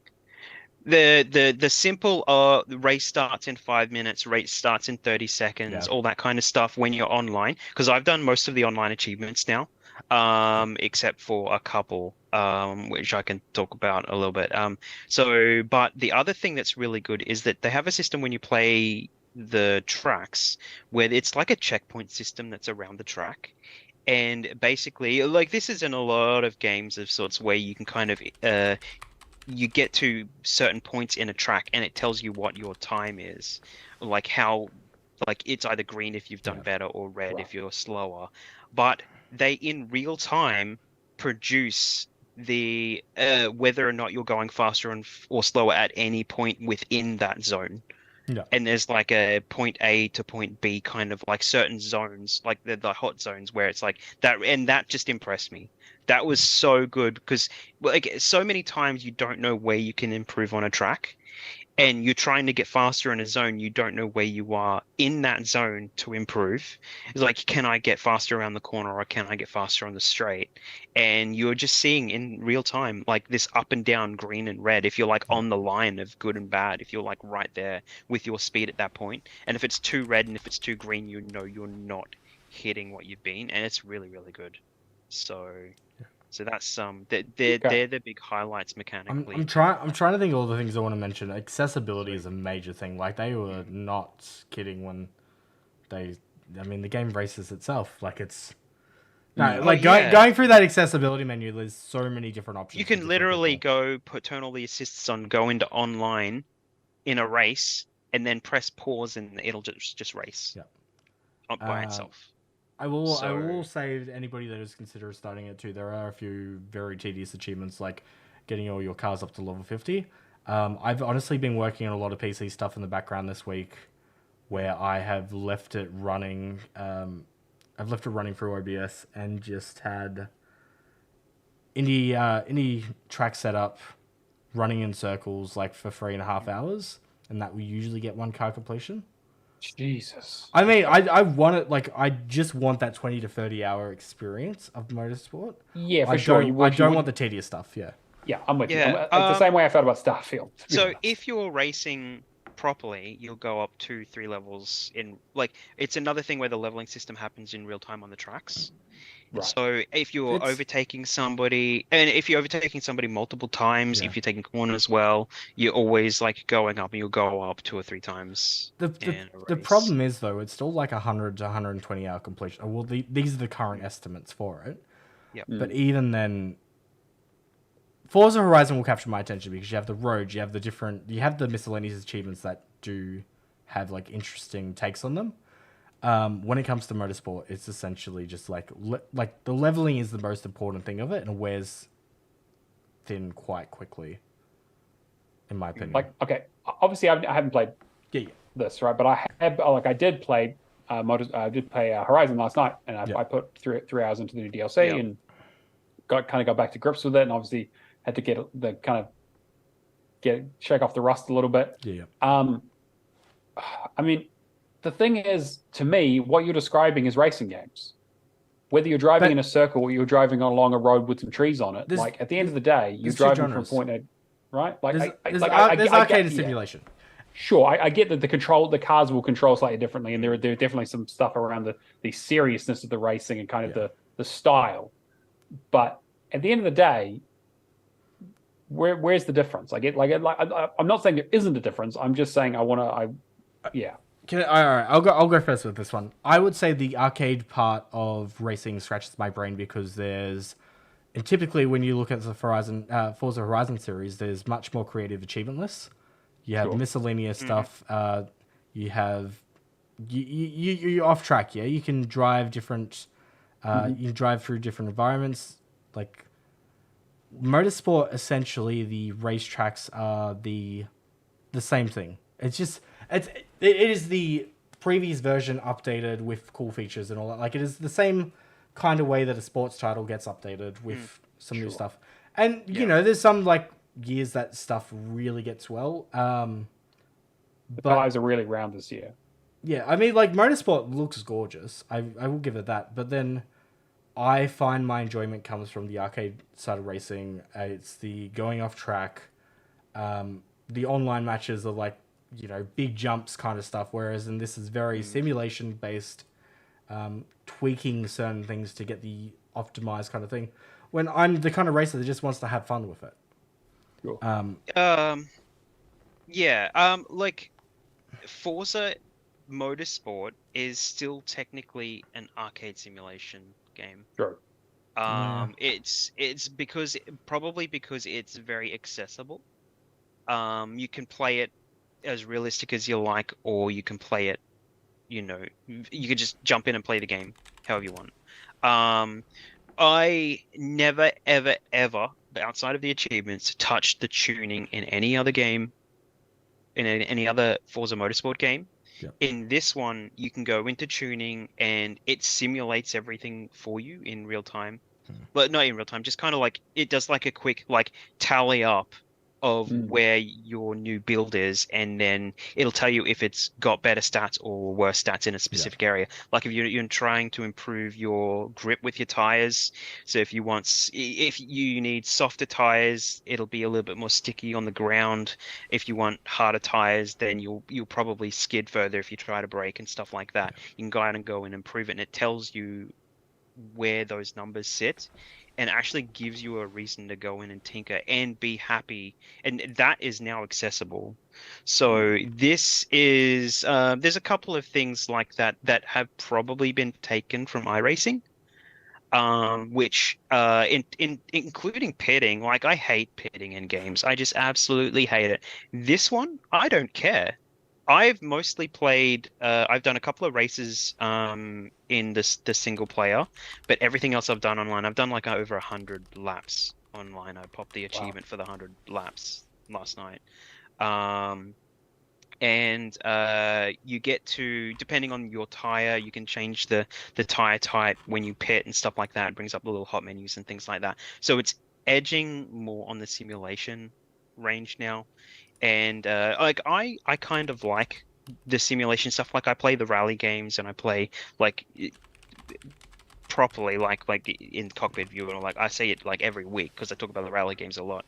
Like and I play this in the cockpit view and stuff like that too. So stuff like you can see your tire indicator is always on the screen now. So so no matter what, everybody is forced to have a look at their tires and where their tires are at, and you can tell when you're gonna look at the tires and you're gonna fucking like it. Yeah, so you will see the indicator. You can't just toggle it. Well, I mean, you probably can, but you can't just toggle it off. It's always just going to be there. If you're not looking at it and you don't pit, then you're kind of wrecked. You kind of need to do that now. I've seen what happened to Lightning McQueen. Yeah. Yeah, there you go. There you go. So you know, so there are a few more things that are going more towards sim, but it is still, because of its accessibility, still essentially like closer to an arcade game. I mean, it's still an arcade game, but like you gotta admit that it's very much more simulation than Forza. Like, targeting a different kind of demographic. Like I can say that that corkscrew on Laguna Seca comes up a lot quicker now than it used to in the other games. So I don't know what they've done to fix that, but I mean, yeah. So I was all over the wall with my first time on that track, I think. But yeah. So from that, talking about the multiplayer stuff, there are some big issues in this game. So they talk about having the back end more connected than ever now. But that also means that I mean, this has happened in other games. I know Todd's in the chat, but he said he's never experienced this. Where basically you can sit on the starting line with 24 other racers and you'll sit there until somebody leaves, because it'll get down to countdown time of 1 second and not start the race until the person with a bad connection leaves. They're just trying to wait for them to like just fucking go back. So I don't know if it's one person specifically that's causing the problem in any given track, or if there's too much going on and they just need to dump something. So, but eventually you just start seeing people leaving the race, and you end up with 4 or 5 people, and then it actually loads. So I had one last night where there were just people talking about it. It's like, oh, I'm just going to get out of here. This isn't going to work. As soon as that person left in the 4 or 5 person chat, the race started. And they need to do that for the eliminator. I'm just hoping that like 40 people leave straight away. Like, oh, it's not loading. I guess I just got to try and find another game. Yeah. And there's another achievement that I had last night that I got the shits with, actually, because I thought I'd screwed myself out of it and had to start it again. You have to stay at a safety rating. So they have the safety ratings now in this, which I believe is another thing that I think they took from iRacing, where you have to have an S rating, and it rates from, I think, S to E, and E's bad or F's bad or whatever it is, the lowest grade. You have to do 10 races in a row, so 5 races and then 10 races in a row with S rating. So if you're playing online, trying to get an S rating, you know what people are like playing racing games. If you play a track race, everyone on the first corner is off the track and crashing into each other. So basically, you have to be at the back of the track.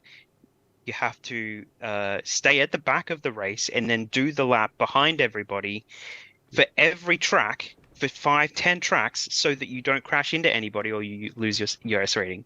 Oh god. So, and the problem with that is that the way that the multiplayer setup is, so they've done a really good job laying out the multiplayer and having different divisions, and you can kind of go in and check out a few different modes, but they don't have enough.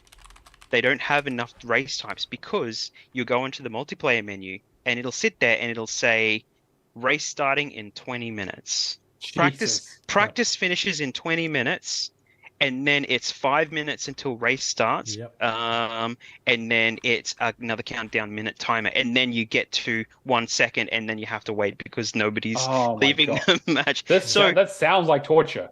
So they really need to have like a lot more races going at once, especially to accommodate for the amount of people that are playing, because they have to have like races starting every 5 minutes or something. So there's always something going, and maybe 2 or 3 minutes worth of like you need maybe 5 minutes practice time because you're doing a minute and a half to 3 or so minutes on an average track for one practice lap. And you have to do 3 practice laps to finish the practice, essentially. Yeah. So they're really putting in, you have to have practice laps, you have to do pits, and you have to watch your tires to really get a good spot on the track. And you really need to, like, if you're going for these S grade achievements, stay at the back of the pack, but then you're just waiting for 5-10 minutes for another race to start. So you're spending 3 or 4 hours getting into all of the 10 races. Yep. And then unless you can find ones that start quicker, and then you're racing at the back of the track as slow as possible, basically. Yeah, praying that you won't actually get hit by somebody. So luckily everyone lapping you is going to appear as a ghost, but if you get lapped, if you actually get lapped, then you're probably going to DNF. And something really, the thing that I had an issue with last night was that I got to lap 5. I got to race 5, and I was at 80% for the 5 achievement. And then there was a car on the track called Mad Blocky. This gamer tag. He was at the back of the race, just blocking everybody, trying to just like stopping in front of people, brake checking them, and just making sure that like they were just actively blocking the track for every person that was in front of him, that he was in front of, was just actively veering in front of them. And I just reported the guy. I'm like, look, this guy cost me a DNF, and I was really pissed off because I thought it might have broken the streak, but luckily a DNF is still okay. At least this one, I managed to do another track, and then it counted up, and I got that achievement, and I was working on my way to 10. So the rumor around that is apparently it takes your your rating from the start of the match and not the end. So if you do that on the 5th and the 10th, you're fine.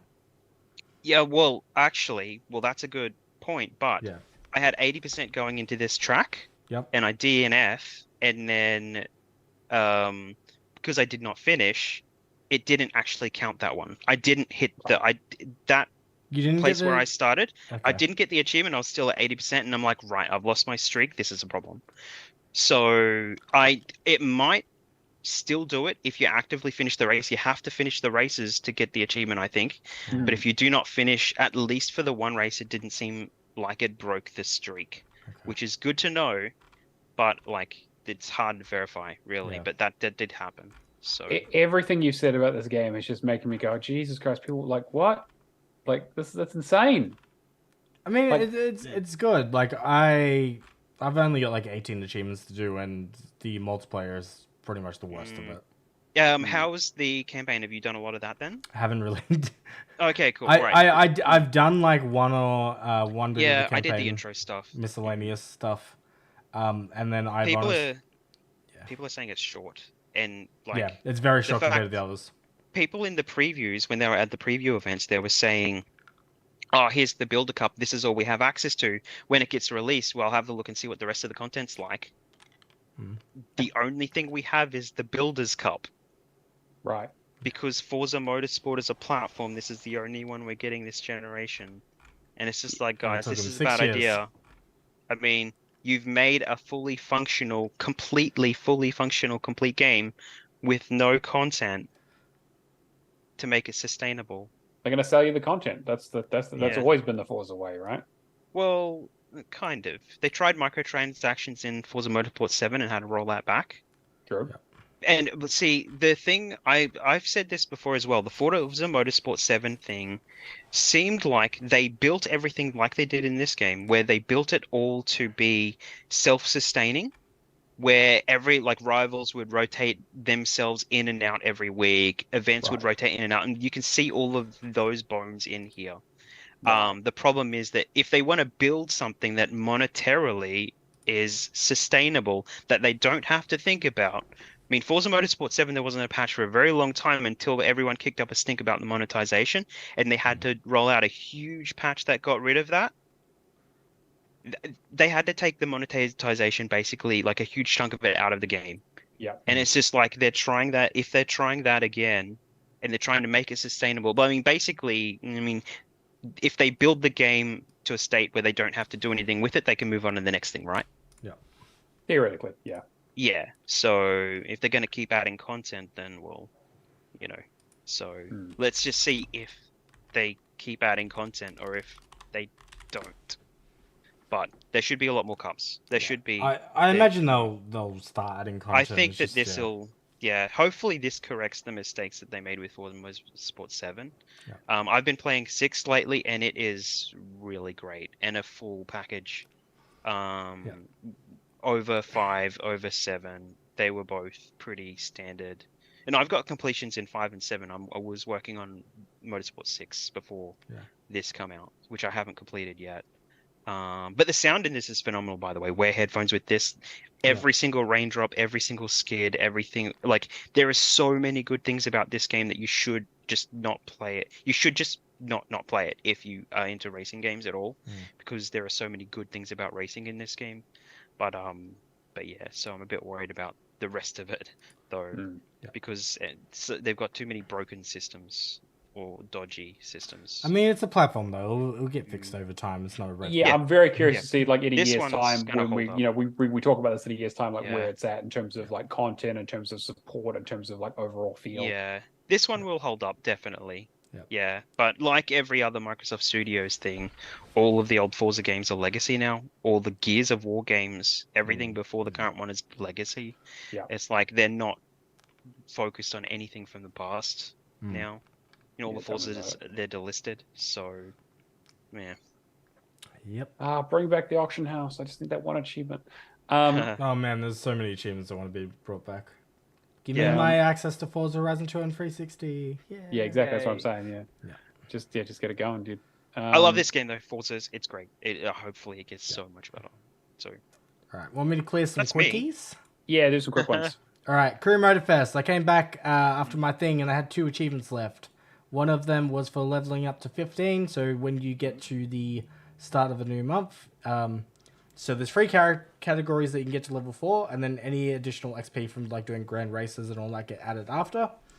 Had all 3 categories at level 4 because you need them for individual achievements. Came back, level 15 achievement, great. Only had the 1 4-player complete a race or an event together, 1 to go. I tried so many times on Australian servers to join up together with other people, and we'd get in, would crash, would have to restart the game because it's always online, the whole rebooting sequence that you're familiar with Ubisoft kind of stuff. Yeah. Absolute pain in the ass. We did that at least on 3 separate occasions, and because I had the 1 achievements left, I'm like, I'm getting it done. Yeah. So we tried that a few times. We wasted probably like half an hour to an hour on it, and then I'm just like, is this only Australian servers? So you swap to East America. The ping is probably like 300 to 400. Yep. You deal with it though because the servers are much more stable, and you complete the race and get your final achievement. Would you? Okay, you know how I feel about racing games, and like kind of my. This is a Forza Horizon Lite. So you, in terms of like achievement list and that sort of like difficulty and has difficulty, I would say there's probably like 3 to 5 achievements that are like a little bit up there, but not like just require a little bit more thinking. So one straight off the bat is you need to go through a speed zone with a boat. Sounds difficult, right? You need to fly with a plane over and then drop yourself at the right moment to get through the speed trap. So it's just like a little bit finicky, but there's achievements like that. Not too difficult. Okay, yeah. Again, like I've done every other achievement but the Eliminator in Forza Horizon 5. So the most annoying thing about this game will be waiting the month, or depending when you start, just waiting that time period for that level 15 achievement to unlock. Yeah. And I would honestly think getting 4 people together. I'm lucky that I've got like Drag Frame and that like I've got quite a few different people that I've played these kind of games with now. I was scratching at like I've probably got 4 or 5 people that have played the Crew Motor Fest on my list, and getting them together at once was a bit of a hassle, but we managed to do it. But yeah, in terms of like it's not the same kind of way that I feel about a Forza Horizon game, but in terms of something to break the ice in between like releases, it was a pretty solid experience, and I would say it would make not my game of the year contender list, but like honorable mentions. Sure. Okay. Yeah. Okay. I will also mention though, Blood said that she installed and never asked me to play. I'm sorry. I will say the one gripe I have with the game is the fact that it advertises itself as crossplay, and crossplay is limited to Grand Race, a special PvP mode that they've got, which is like Eliminator Fortnite. It's very bare bones, but it is a little bit. It's one of those game modes that you find fun for like half an hour to an hour, and then you just never go back to it. But yeah, it was only limited to those in terms of crossplay, and you can't actually do like if this was true crossplay where you could do events with other people, I'd be like, yep, this is so much higher. Yeah, I could just fire it up on 4 PCs and get that achievement. There you go. Yeah, I mean, it's just the fact that like, yeah, everybody has to be on Xbox. The fact that I have Ubisoft friends that I could get like that all have bloody PCs would have got that achievement easier, but yep, there's that. I'll quickly say Age of Empires 2 had the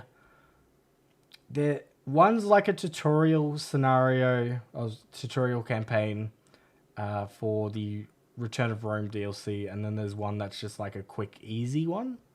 I did them last night, quickly got them out of the way, so I'm back to a full completion of Age of Empires 2. Do you want me to keep going? Yeah, just keep going. Last Call BBS is a Zachtronics game that I believe... No, it's Jensen's leaving, sorry. I can't remember if Last Call BBS left at the end of last month or... Yes, I think that one did. Oh, yeah, I had like 2 days left on it. So, yeah.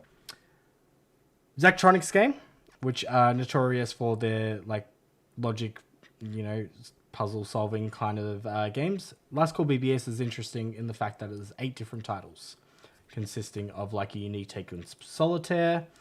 There's a 20th century food court game, which is very similar to what's a good comparison? It's like one of those structured path kind of games that you gotta like manipulate stuff. There's the Forbidden Path, which is like blood, skin, bones kind of thing, but solving puzzles in certain ways and certain formulas, which is very unique. There is Cabadu Solitaire, which is like a D-make solitaire. There is Hobby Studio, which is combining like hobby figurines together, which is like really peaceful and chilled, laid back. But the main one I want to talk about is Hack Asterix Match, which, to put it bluntly, is bullshit. So right. Every other achievement in this game, except for one achievement, is very much like problem solving, logic based, or just chill like solitaire. Yeah. Like chill like I would say the solitaire games are still a bit difficult, but the Hobby Studio stuff is just chilled, laid back. Find out which thing clicks in together with the other thing. Hack Match is essentially a... It's not... You know those tile-based games where you're like shooting upwards to like clear areas? I'm trying to think what they're called. Puzzle Bobble. Well, no, it's Hexic. Hex, yeah. So it's okay. It's like that kind of thing where you clear a grid of 4 and it just clears it, yeah? But there's boss battles. So there's 4 increasing difficulty levels of boss battles. If you run out of credits and all that and you don't react quick enough, you will go back to level 1. This game gave me carpal tunnel. It is difficult. And I'm very annoyed that there's a YouTube video up that a guy was able to do in 6 minutes. Because this is 100% the kind of game that we would all rage on. Sure. And this was also the fact that, so you got to get 4 combinations of the same block, and that will essentially clear those tiles. Anything above that, so 5 will clear like a little bit of damage to the boss. So you pretty much want to set it up and to like make some heavy combos, take down the boss as quickly as possible. But then when you get to boss 2, there's unique things like they will put like those white blocks that like you need to solve the blocks next to them in order to get rid of the one them. next to it. Yeah. Yep. Yeah. So level 2 is that, like, just straight down. Level 3 is across. Level 4 is the entire grid. Right. The entire grid, you have to basically beat the boss in a minute and a half. It is very much a rush mode kind of thing. Mm-hmm. The most annoying thing was I nearly got it in the first hour. I was probably like 45 to an hour in. Okay. I got very close to beating it. I then proceeded to spend the next 5 hours on this one achievement because it's the very last achievement in the game. It's very skill-based.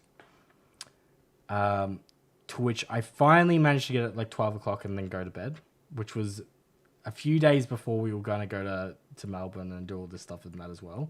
So I'm very glad to get it done before I left Game Pass because I did not want to buy this. It is a very difficult thing, and I very much recommend anybody that is considering doing any of these electronic games look it up, because I am now started Exopunks tonight as well, which is pretty easy in terms of the fact that you can copy the logic puzzles across from Steam Achievement Guide, paste them in, and then you just have to worry about a few miscellaneous achievements. For whatever reason, my achievements aren't looking. I think it's a syncing issue that I need to go back and uninstall the game, reinstall, do that. You can do Control S, F11, and automatically solve the solitaire. Hack and match is the only thing in that game that I need to worry about. But this is like a D grade version where I think you only need to score 100,000 points, and it's not a boss rush mode. I will say though, my time with Last Call BBS, I really did enjoy it. Just very unique in the fact that there's so many different like stuff that you really have to use your brain for. And then hack matches just very much reflexes wins. Okay. And then being able to control that grid quickly. So yeah, that's pretty much that. But I'll just jump in with just a couple of quick ones there. So we talked about a couple of stuff leaving Game Pass. So I did the Legend of Tianding, which is, I wasn't quite sure if I wanted to do, but it is a side-scrolling brawler with some very light platforming mechanics. Short game. It's like 4 levels long, basically, with like 5 or 6 bosses. Yeah. Not overly difficult. The bosses are a little bit challenging, but the main game is very straightforward. There's a bit of an RNG where basically when you attack enemies, you get down to half health. You have the ability to steal their weapon, and then you can use their weapon for a certain amount of time. But whenever you steal the weapon, you have a chance of them dropping either an item or an amulet, and you need to collect basically every item or amulet. So every enemy has one of each, basically. So you just need to...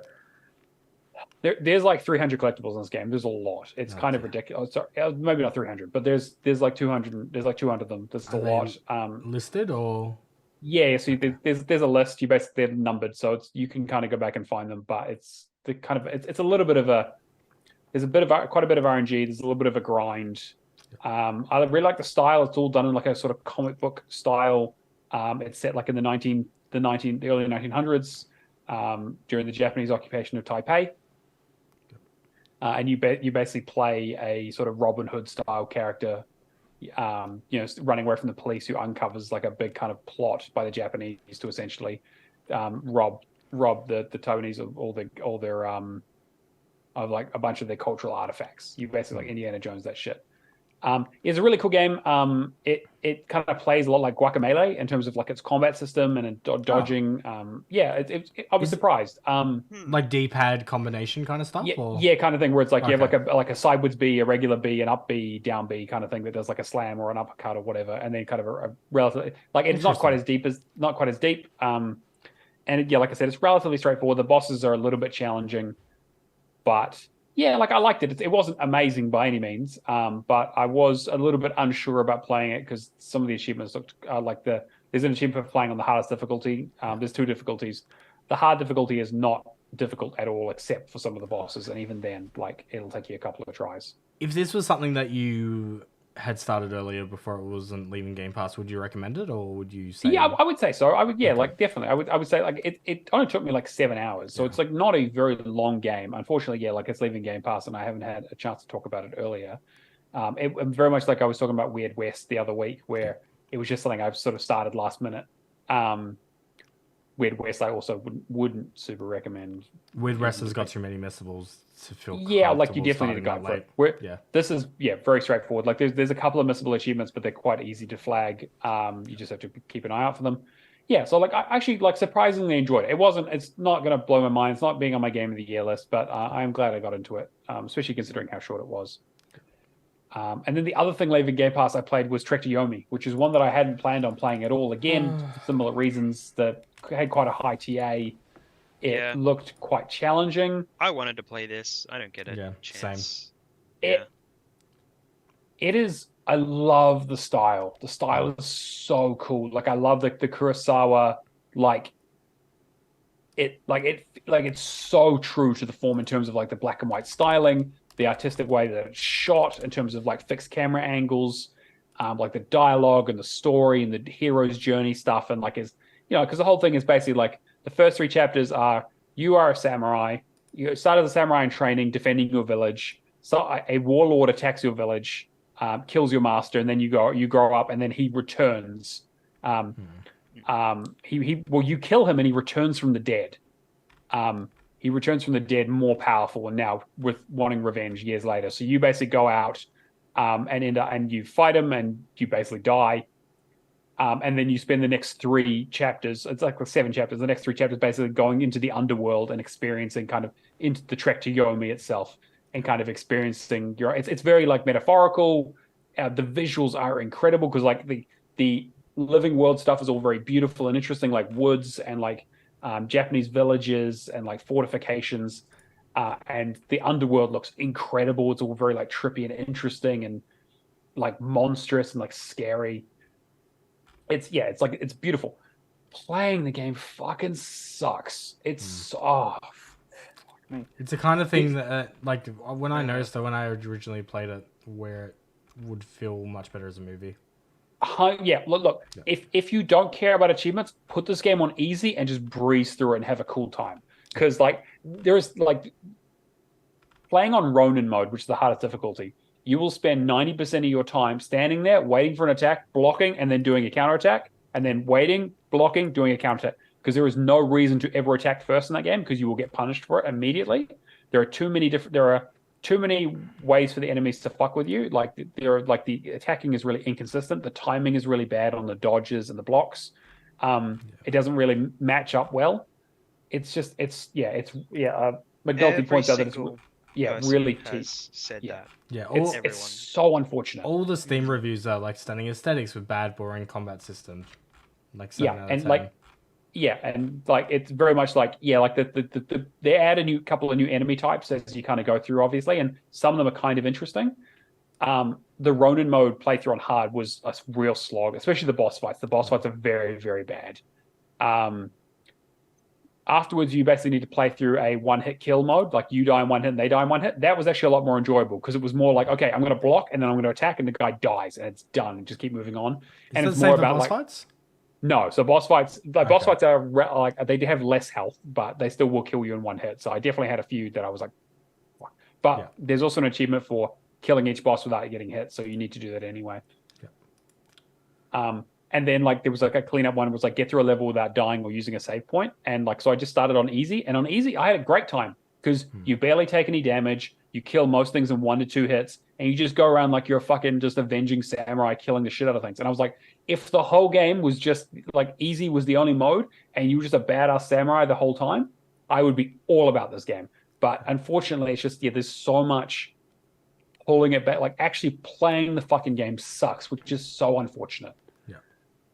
I was interested. Like I went to look it up. I'm just like, I know what the developer is. Flying Wild Hog had so many games back in 2022. They had Shadow Warrior 3, Trek to Yomi, Evil West, and Spacepunks. So 4 titles in 1 year. Lot, yeah. So it's a real shame. Like again, I hadn't planned on doing this. I'm glad I got it done. It's actually sitting pretty. Still got like quite a high ratio as well. I might pick it up one day when it's on a sale, but like the Yeah, I think aesthetics so, is like- nice, and I started it, but Yeah, and like it's more frustrating than difficult at the end of the day. Like Yeah. the boss at the end, like if you're playing on hard, the boss at the end of chapter 6 is bullshit, like 100% bullshit. The rest of them are relatively straightforward. Yeah, so I decided to do those as my kind of like leaving Game Pass stuff. yeah. That's fine. Yeah, cool.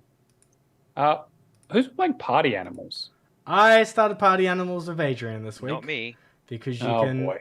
you can. Adrian is the reason I didn't start Party Animals.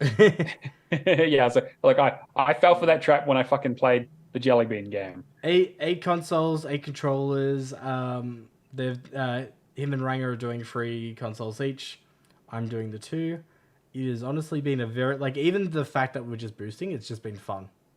Like this is 100% a really fun game. I would say the achievements, getting them by regular method, is similar to like Overwatch kind of achievements, like miscellaneous kind of stuff, which is a little bit more difficult. Yeah. But if you're like if you join on an Asia server at the same time, this is very easy to boost. The last thing will be getting to level 100. But we got half. Maybe. We got like half the game done in one session. Fuck. Okay, that's okay. And I'll think about the it. TA at the moment for it is pretty damn high from memory. There's some community stuff in there as well, right? I don't think that much. So it's like 16,000. Okay. 80 to 100 hours. I've Yeah. got 5 hours in so far, and I've got 48 out of 93 achievements. That's pretty good. Okay. All right. I'll consider it. There. I'll consider it when Adrian and everyone else is done fucking around with the game, and Yeah. I'll just play the game. I'll be But- happy just playing that game. It's like Fall Guys. It's a pretty enjoyable game. The only tedious stuff that we've seen is there's a blast ball kind of mode where you've got to get to round 11. So it's like waiting to round 11, doing it, and scoring in the last 10 seconds of the match, kind of Right. Okay. bullshit.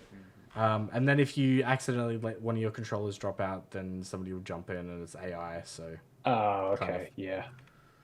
but a lot of these achievements are just like win 5 quick matches, and the gameplay is quite fun. It is very much one of those things that feels very clunky and uncontrollable at the start.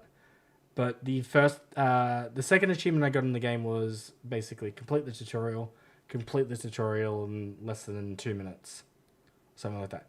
Once you've got the hang of the controls, it's so easy. Okay. But yeah. Oh, and local multiplayer stuff if you don't have more than one controller. Sweet. Okay. Yeah, that's the other thing. But yeah, that's pretty much Party Animals. Who did Saints Row 2? Saints Row 2. Saints Row 2 is the quick mention that I probably want to get in here this week. So one of my bucket list multiplayer games of just stuff that I never really got around to finishing was Saints Row 2 multiplayer. And Todd and I sat down a couple of weeks ago, and then just went, right, this is it. We just cracked it out and got as if you have a couple of the random date-based badges in multiplayer, like the Talk Like a Pirate Day 1 and stuff like that. Yep. You only have to go to Executioner rank, which is like 1/4 of the XP you need to get the Kingpin of Kingpins, basically. So we sat down and we cracked through that, and that's finally off my bucket list of multiplayer games. So now we're actually going through and enjoying like the complete every game type and story mode together in co-op. You have to load into co-op and just play through every single mode. It's like GTA, like all of the extra little things you have to do have like 6 levels, and then there's 6 levels in this area, and then you have to do it again in a different area. So there's technically like 12 areas for it's stuff like the Septic Avenger, where you have to you get driven around in with like a tank thing, and it's just like a tank on the back of a truck, and you have to spray shit everywhere. So it's a classic. You're lowering Saints property Row. value by spraying shit. Yeah, everywhere. exactly. Yeah. Saints Row 2 is one of my favorite games of all time. The commentary is so good. It's so so tense, fucking and funny. It's just good to hear them talking at you the whole time. Like a couple of these side games, like we did. There's one where you have to basically take drive around a prostitute. And if you do it by yourself in single player, basically an AI gets in the back. And basically you go around, you pick up a client, and the prostitute pleasures the client in the back. But if you're in co-op, and we didn't realize this, you actually have Todd's in the back seat doing all these button combinations and stick movements while the client is saying dirty things to him, and I'm just driving around the street completing objectives. And it's just like I did not expect the changes that came into co-op with this. And then is this like the God of War minigame? Yes, basically, it is. yes, literally, yes. Yeah, and you have to do that 12 times, and if you get spotted by the paparazzi or whatever, it stops, and then you have to complete an objective to make it, to restart it and all that kind of stuff. So if you're in like a reticle kind of like zone, it just won't work. It gets really fucking difficult towards the end. There's a couple of areas where we got stuck like 5 or 6 times, and the not only with that one, but just driving around and just selling drugs and stuff like that, you get smashed by the enemies. Yeah. Like the AI just basically you're a big target, and they're just driving at you and smashing into you with the car, and then four dudes pop out and just start popping you and stuff like that. So it's just like it is really fun in co-op, and there's some achievements that you can just kind of do that you have to do all of the different activities to unlock a do all activities in co-op achievement. So we have to do that, but then there's a couple of other random ones that are easier in co-op anyway, so we'll probably go through and do those as well. So we picked that up again today after a couple of weeks, and so we're about halfway through all of the activities now, so it's quite quick to get through. I went back through it because I played it years ago when it first came out, because I loved the original Saints Row. And Saints Row 2 is better in every way. But for some reason, I believe my activities achievement didn't unlock for because the game was quite buggy. Still is, obviously, because they've never done anything to it. So I didn't get my activity achievement, so I've been sitting there for years, and I was like, fuck it, we'll just co-op activity. And so got together and got it done years later. And fuck, that game is still so, it's so funny. The Fuzz mini game, where it's basically like the Cops TV show, except like you're like, there's a bunch of peaceful protesters. Get out the chainsaw and just start fucking them up. Like chainsaws are standard issue weapons, right? Like, yes, they are. It's so good. Mate. Yeah. So just like the commentary is so. Yeah, that's the thing, is that they need to redo the first 2 games basically, and be like what they did with 3, basically like bring them up to a level where they're playable again, because they do. There's a lot of jank. Pretty rough. It is very, very blocky, I guess would be a good way to put it, with some of that. So does the second game still have the drive-through confessionals to get the police off your back? I think they do. I haven't really done. That was definitely the first one. I remember that. That and their Wendy's knockoff called Freckle Bitches, which is anyway, I could go on forever about so those, good. Right? Yeah. Anyway, we can move on. I'm going to talk about a couple more Game of the Year contenders. It's been a very busy. I have probably played both of the ones you're about to mention. So yes, so I want to hear your thoughts about them as well. So Liza P. So Keo talked a little bit about it a couple of weeks ago. This game is so I was like, fine. I'd finished. What did I finish? I can't remember. I'd finished something, and I was like, am I going to play? It's like I was thinking about going back to Armored Core, and I was like, I'm between going back to Armored Core, or do I want to start Liza P? And I was surprised that you started that game, and I was surprised to see how goddamn fast you finished it. Fuck me, I could not stop playing this game. It is. I have not stopped playing this game. My first playthrough, I explored every inch, and I was at 80 hours before I hit the end. Wow. Yeah, and I didn't struggle with a lot of the bosses, except for like 6, 7, 8, 9 times you have to play some of them if you don't know how to block it. Yeah, 100%. This game is probably the front runner for my Game of the Year at the moment. It is near perfect. Mm-hmm. Don't say that. I've been trying not to play it so much. It's so fucking good. I mean, look, this game is hard. Yeah. This game is almost unfair in a lot of ways. In the same way that like Dark Souls definitely has a level of challenge to it, whereas Sekiro, I've been told, has a level of bullshit to it. Yeah. This is more on the bullshit scale than it is on the difficulty scale in some ways. So I think the theory is that I've talked to multiple people and like people I know at work that have played this as well, that it is bullshit for people who are familiar with Dark Souls games, Sure. but not for people who haven't played Dark Souls Yeah. games. I mean, the emphasis on parrying is so like it's so ingrained in the game that like you have to play it quite differently. But like there are so many good things to say about this game in terms of like as someone who loves the Souls genre, as like probably like let me put it this way. The original Dark Souls is probably my game of the 360 generation. Like I think that is the best game that they made for that whole generation. And I played some great fucking 360 games. This is essentially the greatest hits album of that genre. Yeah. They're like, hey, we got fucking cathedrals with weird shit. We've got dark city streets with monsters. We've got really cool transforming weapons.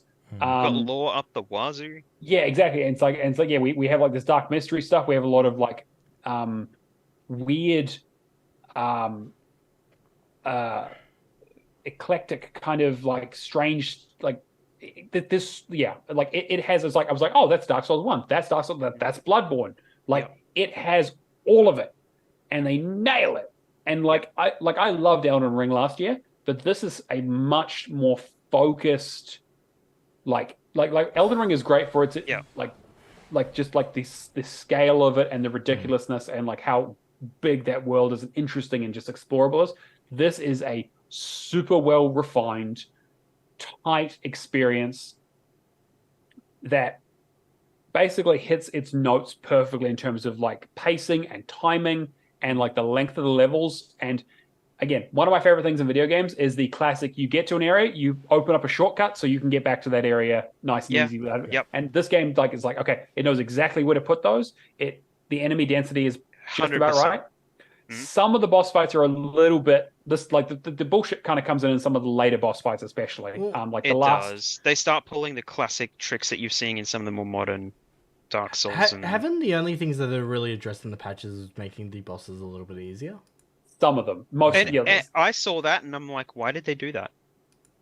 Yeah, I understand it. I understand it. Yeah, I think again, like this game, they obviously want to make the game somewhat more accessible to people. Yes, exactly. They really should. They should do as much as they possibly could with this. Cameron, how many hours did you play of Elden Ring?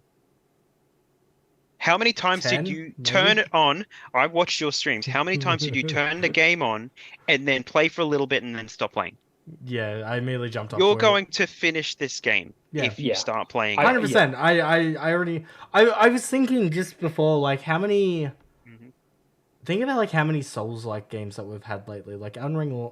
When was Elden Ring? Last year or the year before? Last year. Yeah, last year. So start of last year, we've had Lies of P, we've had Lords of the Fallen out this month as well, which I've heard really good things about as well, other than I've heard pretty good things, yeah. Enemy density and some like we had Remnant 2, obviously, which is we've had again, the Surge. Okay, actually, that's another point I want to bring up. I know Remnant 2 is gonna make my game of the year list, and I haven't been able to start it because of fucking Brad. Yeah, I mean, you know, that's I want to play it. That's why you need to play Lies of P. Because you don't need Brad to play Lies of P. Yeah. There's so much good to say about this game. I love the weapon variety. The fact that I found a build where essentially I was like, oh, I've got quite a heavy build. Yeah. And I've got a dexterity build, but I'm using a relatively heavy weapon. And so I was like, well, I want to use a heavy weapon, but I want something that has a little bit of maneuverability. So I got a rocket glaive, which essentially, when you hold down the right trigger, will charge up and dash forward and hit them. So it has again, it takes timing is very, very important, but you can close distance very quickly. And then I was like, the thing that you were talking about, where it's like, oh, I want to put like a baton on the front of it to speed it up, or I want to do this with the weapon. Yeah. It's like I put a big fuck off bone cutting saw on the end of it for range. And so now it's like, the enemy's like, oh, I'm charging towards you. I will charge up get them just the right time and baseball swing the shit out of them mid-charge. And so there's like a real element of timing to that that's really, really helpful. But again, like that works against regular enemies, bosses, a little bit less so.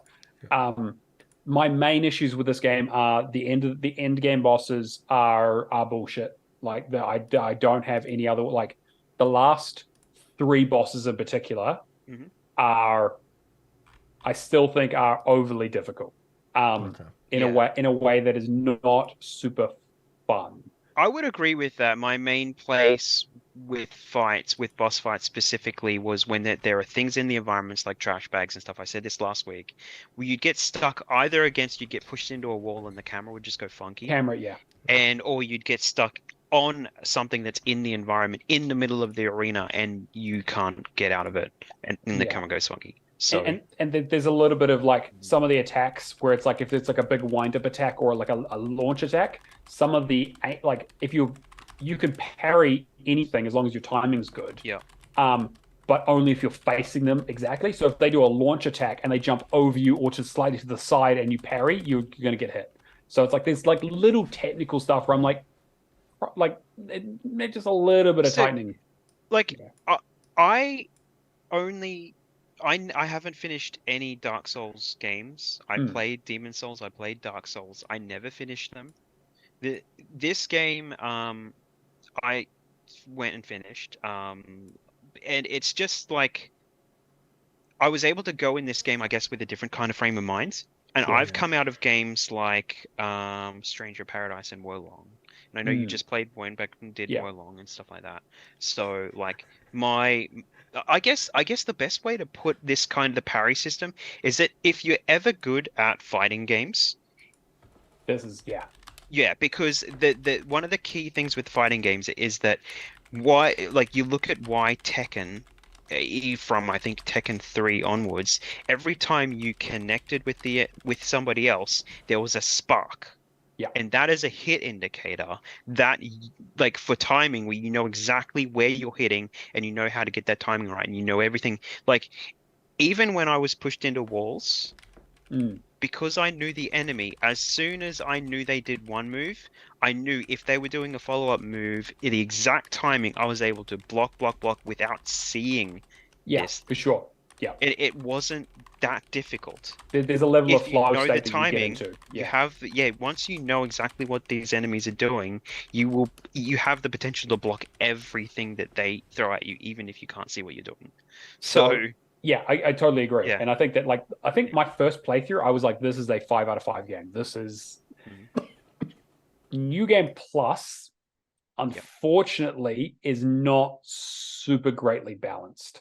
And part of that is because, and this is like getting, again, I apologize to our audience. I'm going to get a little bit in the weeds on this. But these games essentially have soft caps for your stats. So every time you put points into a stat, so you want to put points into like vigor, it increases your health. If you want points into I think it's technique. I think is the dexterity. I can't remember exactly what they were, but they're essentially analogs for doing more damage, carrying more things. But every point that you put into up to a threshold will start reducing the amount of extra stats that you get from it. So you get more benefit from spreading your stats out to like, it's like, the first time you put a point into health, you get 10 health, or you get like, I think it's like you get like 15, and then like you get 15, and then you'll start getting 14, 13, 12, 10, 1. And it's like, it drops quite quickly. So it basically, it's like, well, there's not really much point in leveling something up to like 90, because the drop off, but like the difference between level 70 and level 90 is going to be like 20 points of health for 20 levels, which is like nothing. So most of these Souls games in particular have a like soft cap where it basically it becomes less useful to basically keep putting points into it unless you have points to throw away. Most of these games, the soft caps are sitting around like the 60 mark. Like there's usually like a first cap at like 30, then maybe like 40 or 50, and then like 60. And then beyond 60, you're like, okay, well, you're just kind of wasting them. You get a little bit of an increase. These soft caps drop off to like 1 to 2 points at like 40. So like you hit those caps quite quickly, but it is a shorter, smaller game. So by the time you get to the end of it, you might have maxed out. Maybe you might be the soft cap for maybe 1 or 2, maybe 3 stats if you've been really good about your ergo management. But unfortunately, with New Game Plus, the enemies get more difficult, and obviously you have your still upgraded weapons, but you don't basically have any stat bonuses because it's like, well, the more points I put into this, I'm not really getting more out of it. Those soft caps are just a little bit too low.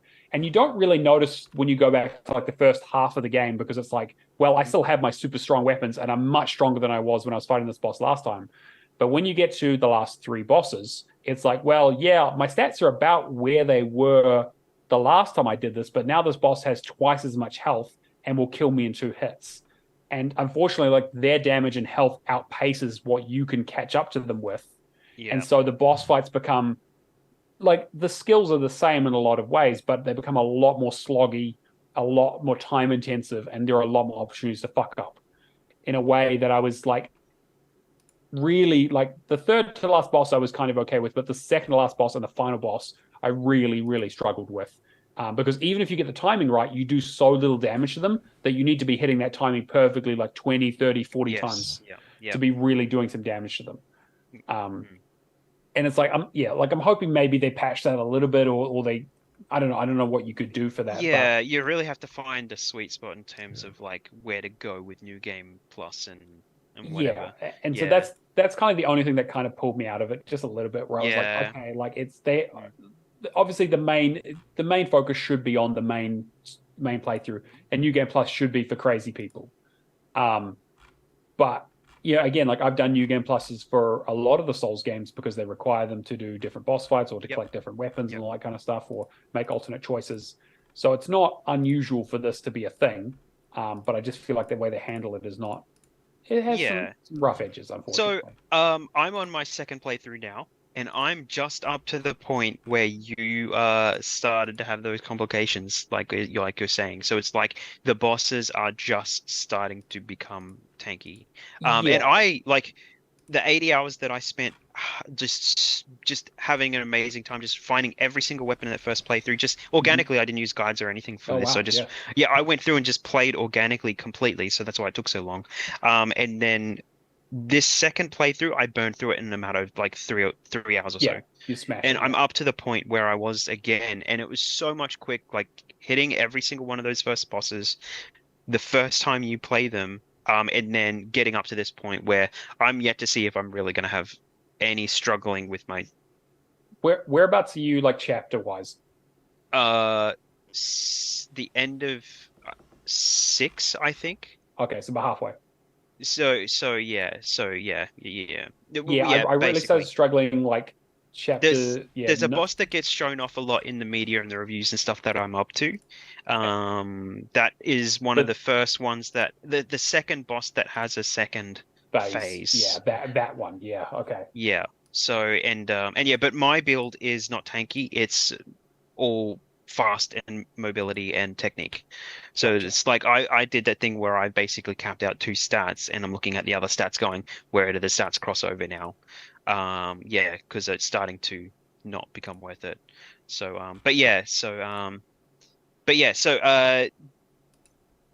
it's hard to, I guess, to shut up about this game, really. Like, Cameron, you need to play the game. You guys are just torturing me here. Like, I know I need to play it. Like, okay.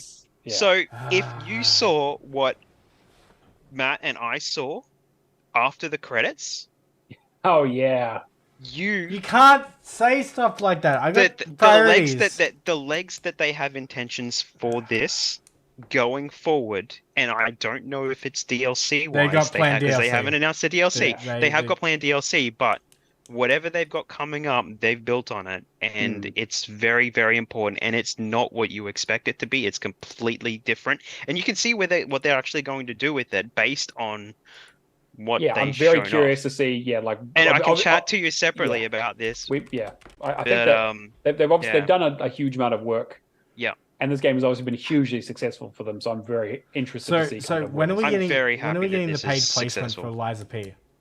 Yeah, when are they giving the money? Exactly, yeah, cool. Yeah, that's fine. Yeah, just wait till the check clears. Okay. But yes, okay. And I will. So that is a front runner for my game of the year. Yes. And then I was like, yeah, it's definitely going to be until I played this fucking game. Oh man, I played half an hour to an hour of this, and it is solid. Cocoon might be the best puzzle game I've ever played in my entire life. I played this in one sitting. Yeah. I think this game is perfect. I think they've nailed it. I picked it up. Everybody around me was just like, yeah, this is like game of the year contender, obviously. I picked it up for half an hour, like one morning, and I was just like, yeah, I'll do it in bits and all that. I'm just like, I put it back down because I'm like, this game needs to be like appreciated in one sitting. This game is amazing. 100%. This game, and like Alice, I was playing next to Alice, and she was like, "This is the first time I've seen you enjoy the game this much in years." Yeah. it is a game like I only used a guide to make sure I found the collectibles. Like I solved every puzzle on my own, and I felt like the smartest fucking person in the entire world. Some of that stuff is so clever, and like Yes, it. yeah. Something I was stuck. Yeah. How many games though can you think of off the top of your head that make puzzles in such a way that it's incorporating the world building? I have like I just I can only think of like Limbo and like stuff like which makes sense, right? Because this is half of Limbo and Inside Guy. But I can't think of I can't think of puzzle games being anything more than mechanical. Sure. Well, okay. In terms of mechanics, there is one particular puzzle that you work out in this game that once you work it out, the rest of the game falls into place, and then you have no idea how relevant this is. Is it the one where you're like, okay, I need to get across this bridge, but I need to shoot a thing. I don't know if it's this one was like, oh, well, I can shoot a thing. I don't want to give any spoilers. But it's very, very early on in the game, and it's basically the thing that builds into the whole concept, which if you'd like world in world kind of thing, without spoiling anything. But once you work out mechanically how that functions and how you're able to manipulate it, it basically sets up the rest of the game and is just like. The epiphanies that come from this game are like just as good as the game itself. Yeah, basically, 100%. So I want to point out a few things. So development of Cocoon started as a series of ideas how the spatial relationships between interconnected realms could be used in puzzles, according to the lead designer. After leaving Playdead in 2016, soon after the game became started full development, with composer joining Carlson to form Geometric Interactive. The game was initially conceived as a side-scroller, but they found that it lessened the impact of traveling between the worlds and switched the perspective to top-down. The sound design is entirely made up of synthetic noises rather than recordings, and certain orb designs didn't make the final cut. Originally, there was supposed to be a rhythm orb that worked in tandem with the game's music, but it proved too distracting to players. I think Games Radar has one of the best quotes for it. They liked how the game placed the player into a flow state with its puzzles, where you need to get your neurons firing for one or two of the puzzles, but solving the majority is a much more meditative experience. Yeah, I guess that a good way to put it out is exactly like Limbo, where you'll see an element from a puzzle that will be the next puzzle you solve, but it isn't the puzzle. You'll see what that is, and then you'll go, oh, that's that. Oh, that's obviously that. I was going to say, as achievement hunters, though, we tie the negative of the Death Run and all that to the fact that Limbo is such an amazing game, but is way down. If it had the no Death Run, it would be But this doesn't have any of that. This just has the collectibles, and the save system is really good. You can jump back between percentages. It's really, really user friendly. And there was I was smashing through this game. I was like, puzzle, nailed it, and I got stuck on one, and I was like, I just did not understand. And I was explaining it to Allison, and I was like, okay, I need to get across this bridge, but to do that, I need to be holding this thing. But there's a thing inside of it that I need to trigger. And I was like, but I can't go into the thing if I'm holding it. And I was like, and I need to trigger the thing, but I can't go in to trigger it if I'm holding it. So I'm like, what the fuck? I was like, this is literally an impossible puzzle. And I was like, and then I was like, and then I went through and I was like, that's the same place that I got stuck for a moment with that. Yeah. And then I was like, oh, wait a minute. When you go in, there's there's a thing where it's you can put the orbs on a pedestal just so they're out of the way. And I was like, oh, it's just so you can go back and get them later. I was like, oh no, the placement of that orb is not random. There is I was like, again, to explain any more would ruin the puzzle. But I was like, this might be, like I said, the best puzzle game I've ever played in my entire life. It's very functional exploring, basically. Everything that you do in this has a it basically it is perfectly balanced. It's well paced. It's not doesn't overstay its welcome. It introduces new mechanics in all the time and plays with them. There's an interesting the first time I opened I would just say a door and ended up somewhere unexpected. Yep. I was like, wait, what? I was like, I was like, I was like, wait, what? I was like, but like, yeah, but Holy shit, this changes everything. Yeah. And then right at the end where they do it again. And like that's one of the things where it's like when they show you something, it has a meaning, and then it has a meaning. Yeah.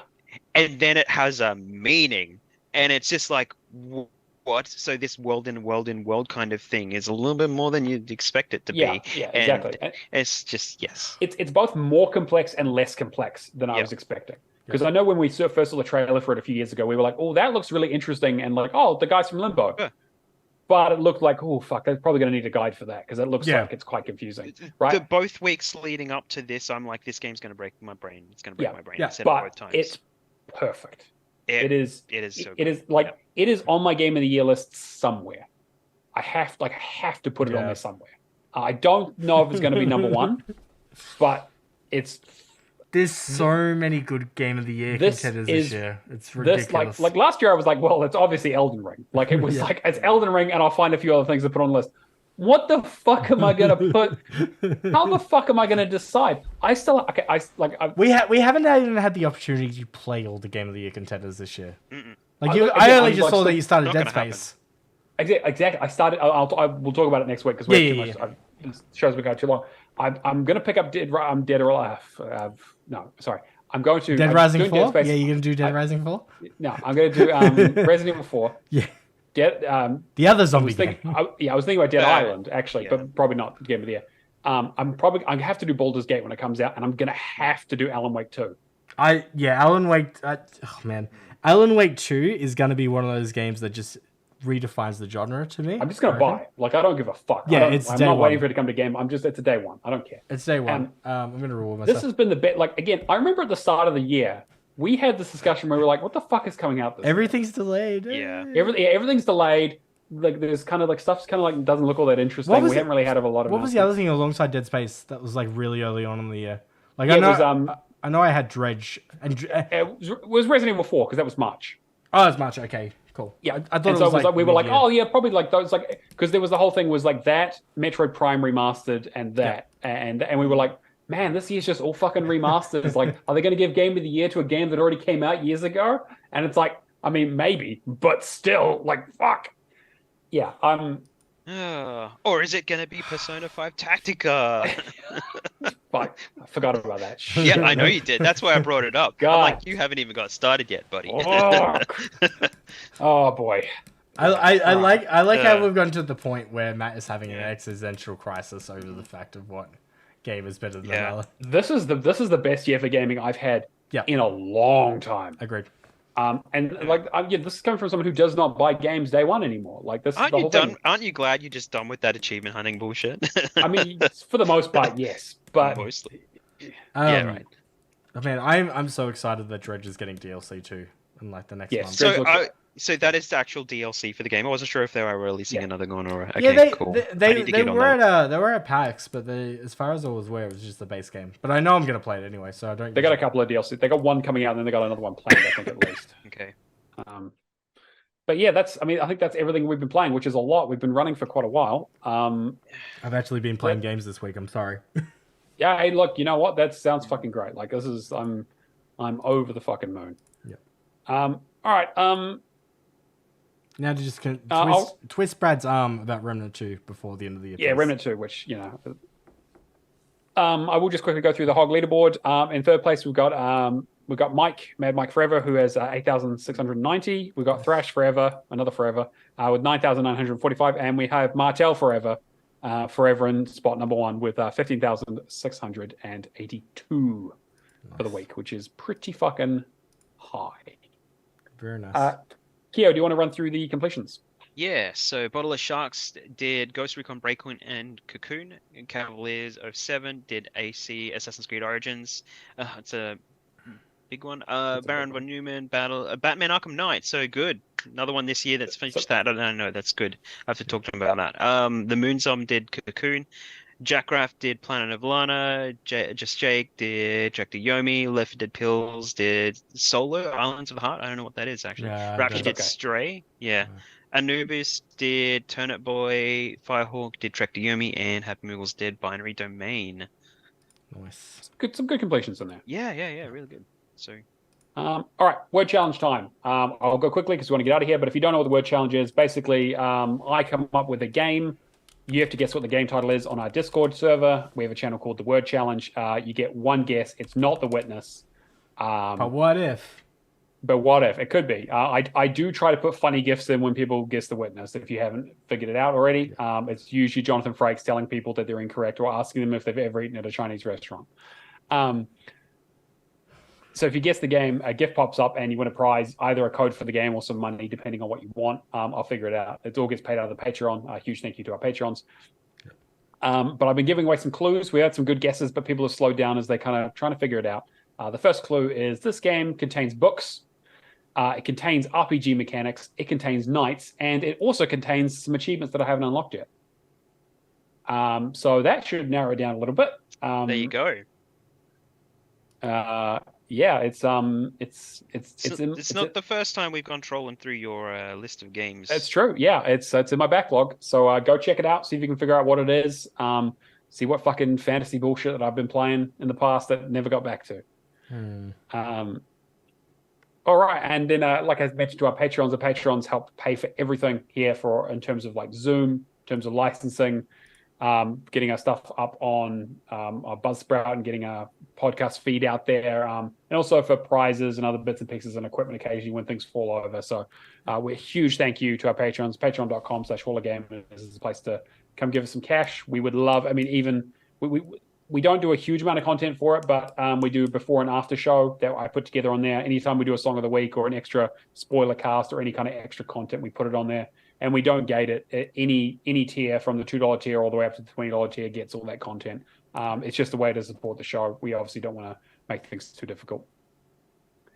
So a huge thank you to Lee Howard, Mikhail KV, Natolinator, Mad Lefty, Admiral Awesome, Kung Fu Skills, Happy Moogles, Hack and Pone, Cavaliero 7, Old Mate Clown, Mark B, McLovin Legend, Mace J, and Left for Legacy. Mace J. Oh, man. Massage. You got to do me like that. Yeah. Thank you so much, guys. We also have a Discord. I can't read it off because it's too long and we don't have a friendly link for it. But if you ask us for the Discord link or get an invite, we can get you in there. We want to try and get as many people on as possible. That's where our community hangs out, where we have the word challenge, where you can ask questions for the show, all that kind of stuff. There you go. If you're not as always, we do the show live on. It's currently pinned. It's in the chat. It's in the chat. Fantastic, thank you. Cool. Yep. If you're on, well, speaking of which, we're doing the show live on Twitch right now. So Xbox Hall of Gamers, I forgot to mention at the top of the show, but yeah, we do the show live on Twitch each week. So that's where we have our fan interactions and all that kind of stuff. Ask questions, shit post, find a way to join the fucking Discord server, all that kind of stuff. Yeah, we do the show usually on Fridays or Saturdays, New Zealand, Australia time. So come hang out. Otherwise, the Discord is the best place to see when we're going live and keep up to date with all the goings on. And that's going to bring us towards the end of the show. Cameron, what do you got going on? I'm not sure if I actually told about my name change. I am now Shadowless AU because I want to get rid of Shadowless Gold. Yep. Yeah, Shadowless. Yeah, Gold. Yeah, sure, whatever. That's the atomic symbol for gold, Cameron. AU. Oh yeah, I get it. I'm hungry. Yeah. I'm really hungry right now. Okay. All right, fine. It's 11:30. You ate before the show. Before the show. Yeah, you can find me on pretty much Twitter, X, under Shadowless AU. I'm going to go back to streaming. I was about to ask Matt if he wants to do some more long, if it's not too late. Yeah, maybe not tonight, but, well... I got asked to find my party. Okay, yeah, we'll see. I guess not then. But yeah, I'm going to return to streaming. I'm probably going to stream Alan Wake Remastered before Alan Wake 2 comes out. But yeah. Unless cameras... I do have my personal channel. Nobody watches me. It's whatever. Yeah. What about you? All right. Well, I'm still deciding what I need to do about my streaming. I've got my setup going, but you can catch me at Twitch at Keel Live at Home. You can catch the notifications for my Twitch streams at Keel Live at Home on Twitter. And you can catch the VODs and some guides and stuff on my YouTube, which is HDF at HDFG Play. So that's it. Fantastic. And I'm Neomaster on everything, True Achievements, Xbox, and Discord. As always, a huge thank you to all of our community, to my wonderful hosts, and to everyone who helps make this show possible. That's episode 97. We will catch you guys next week. See you later.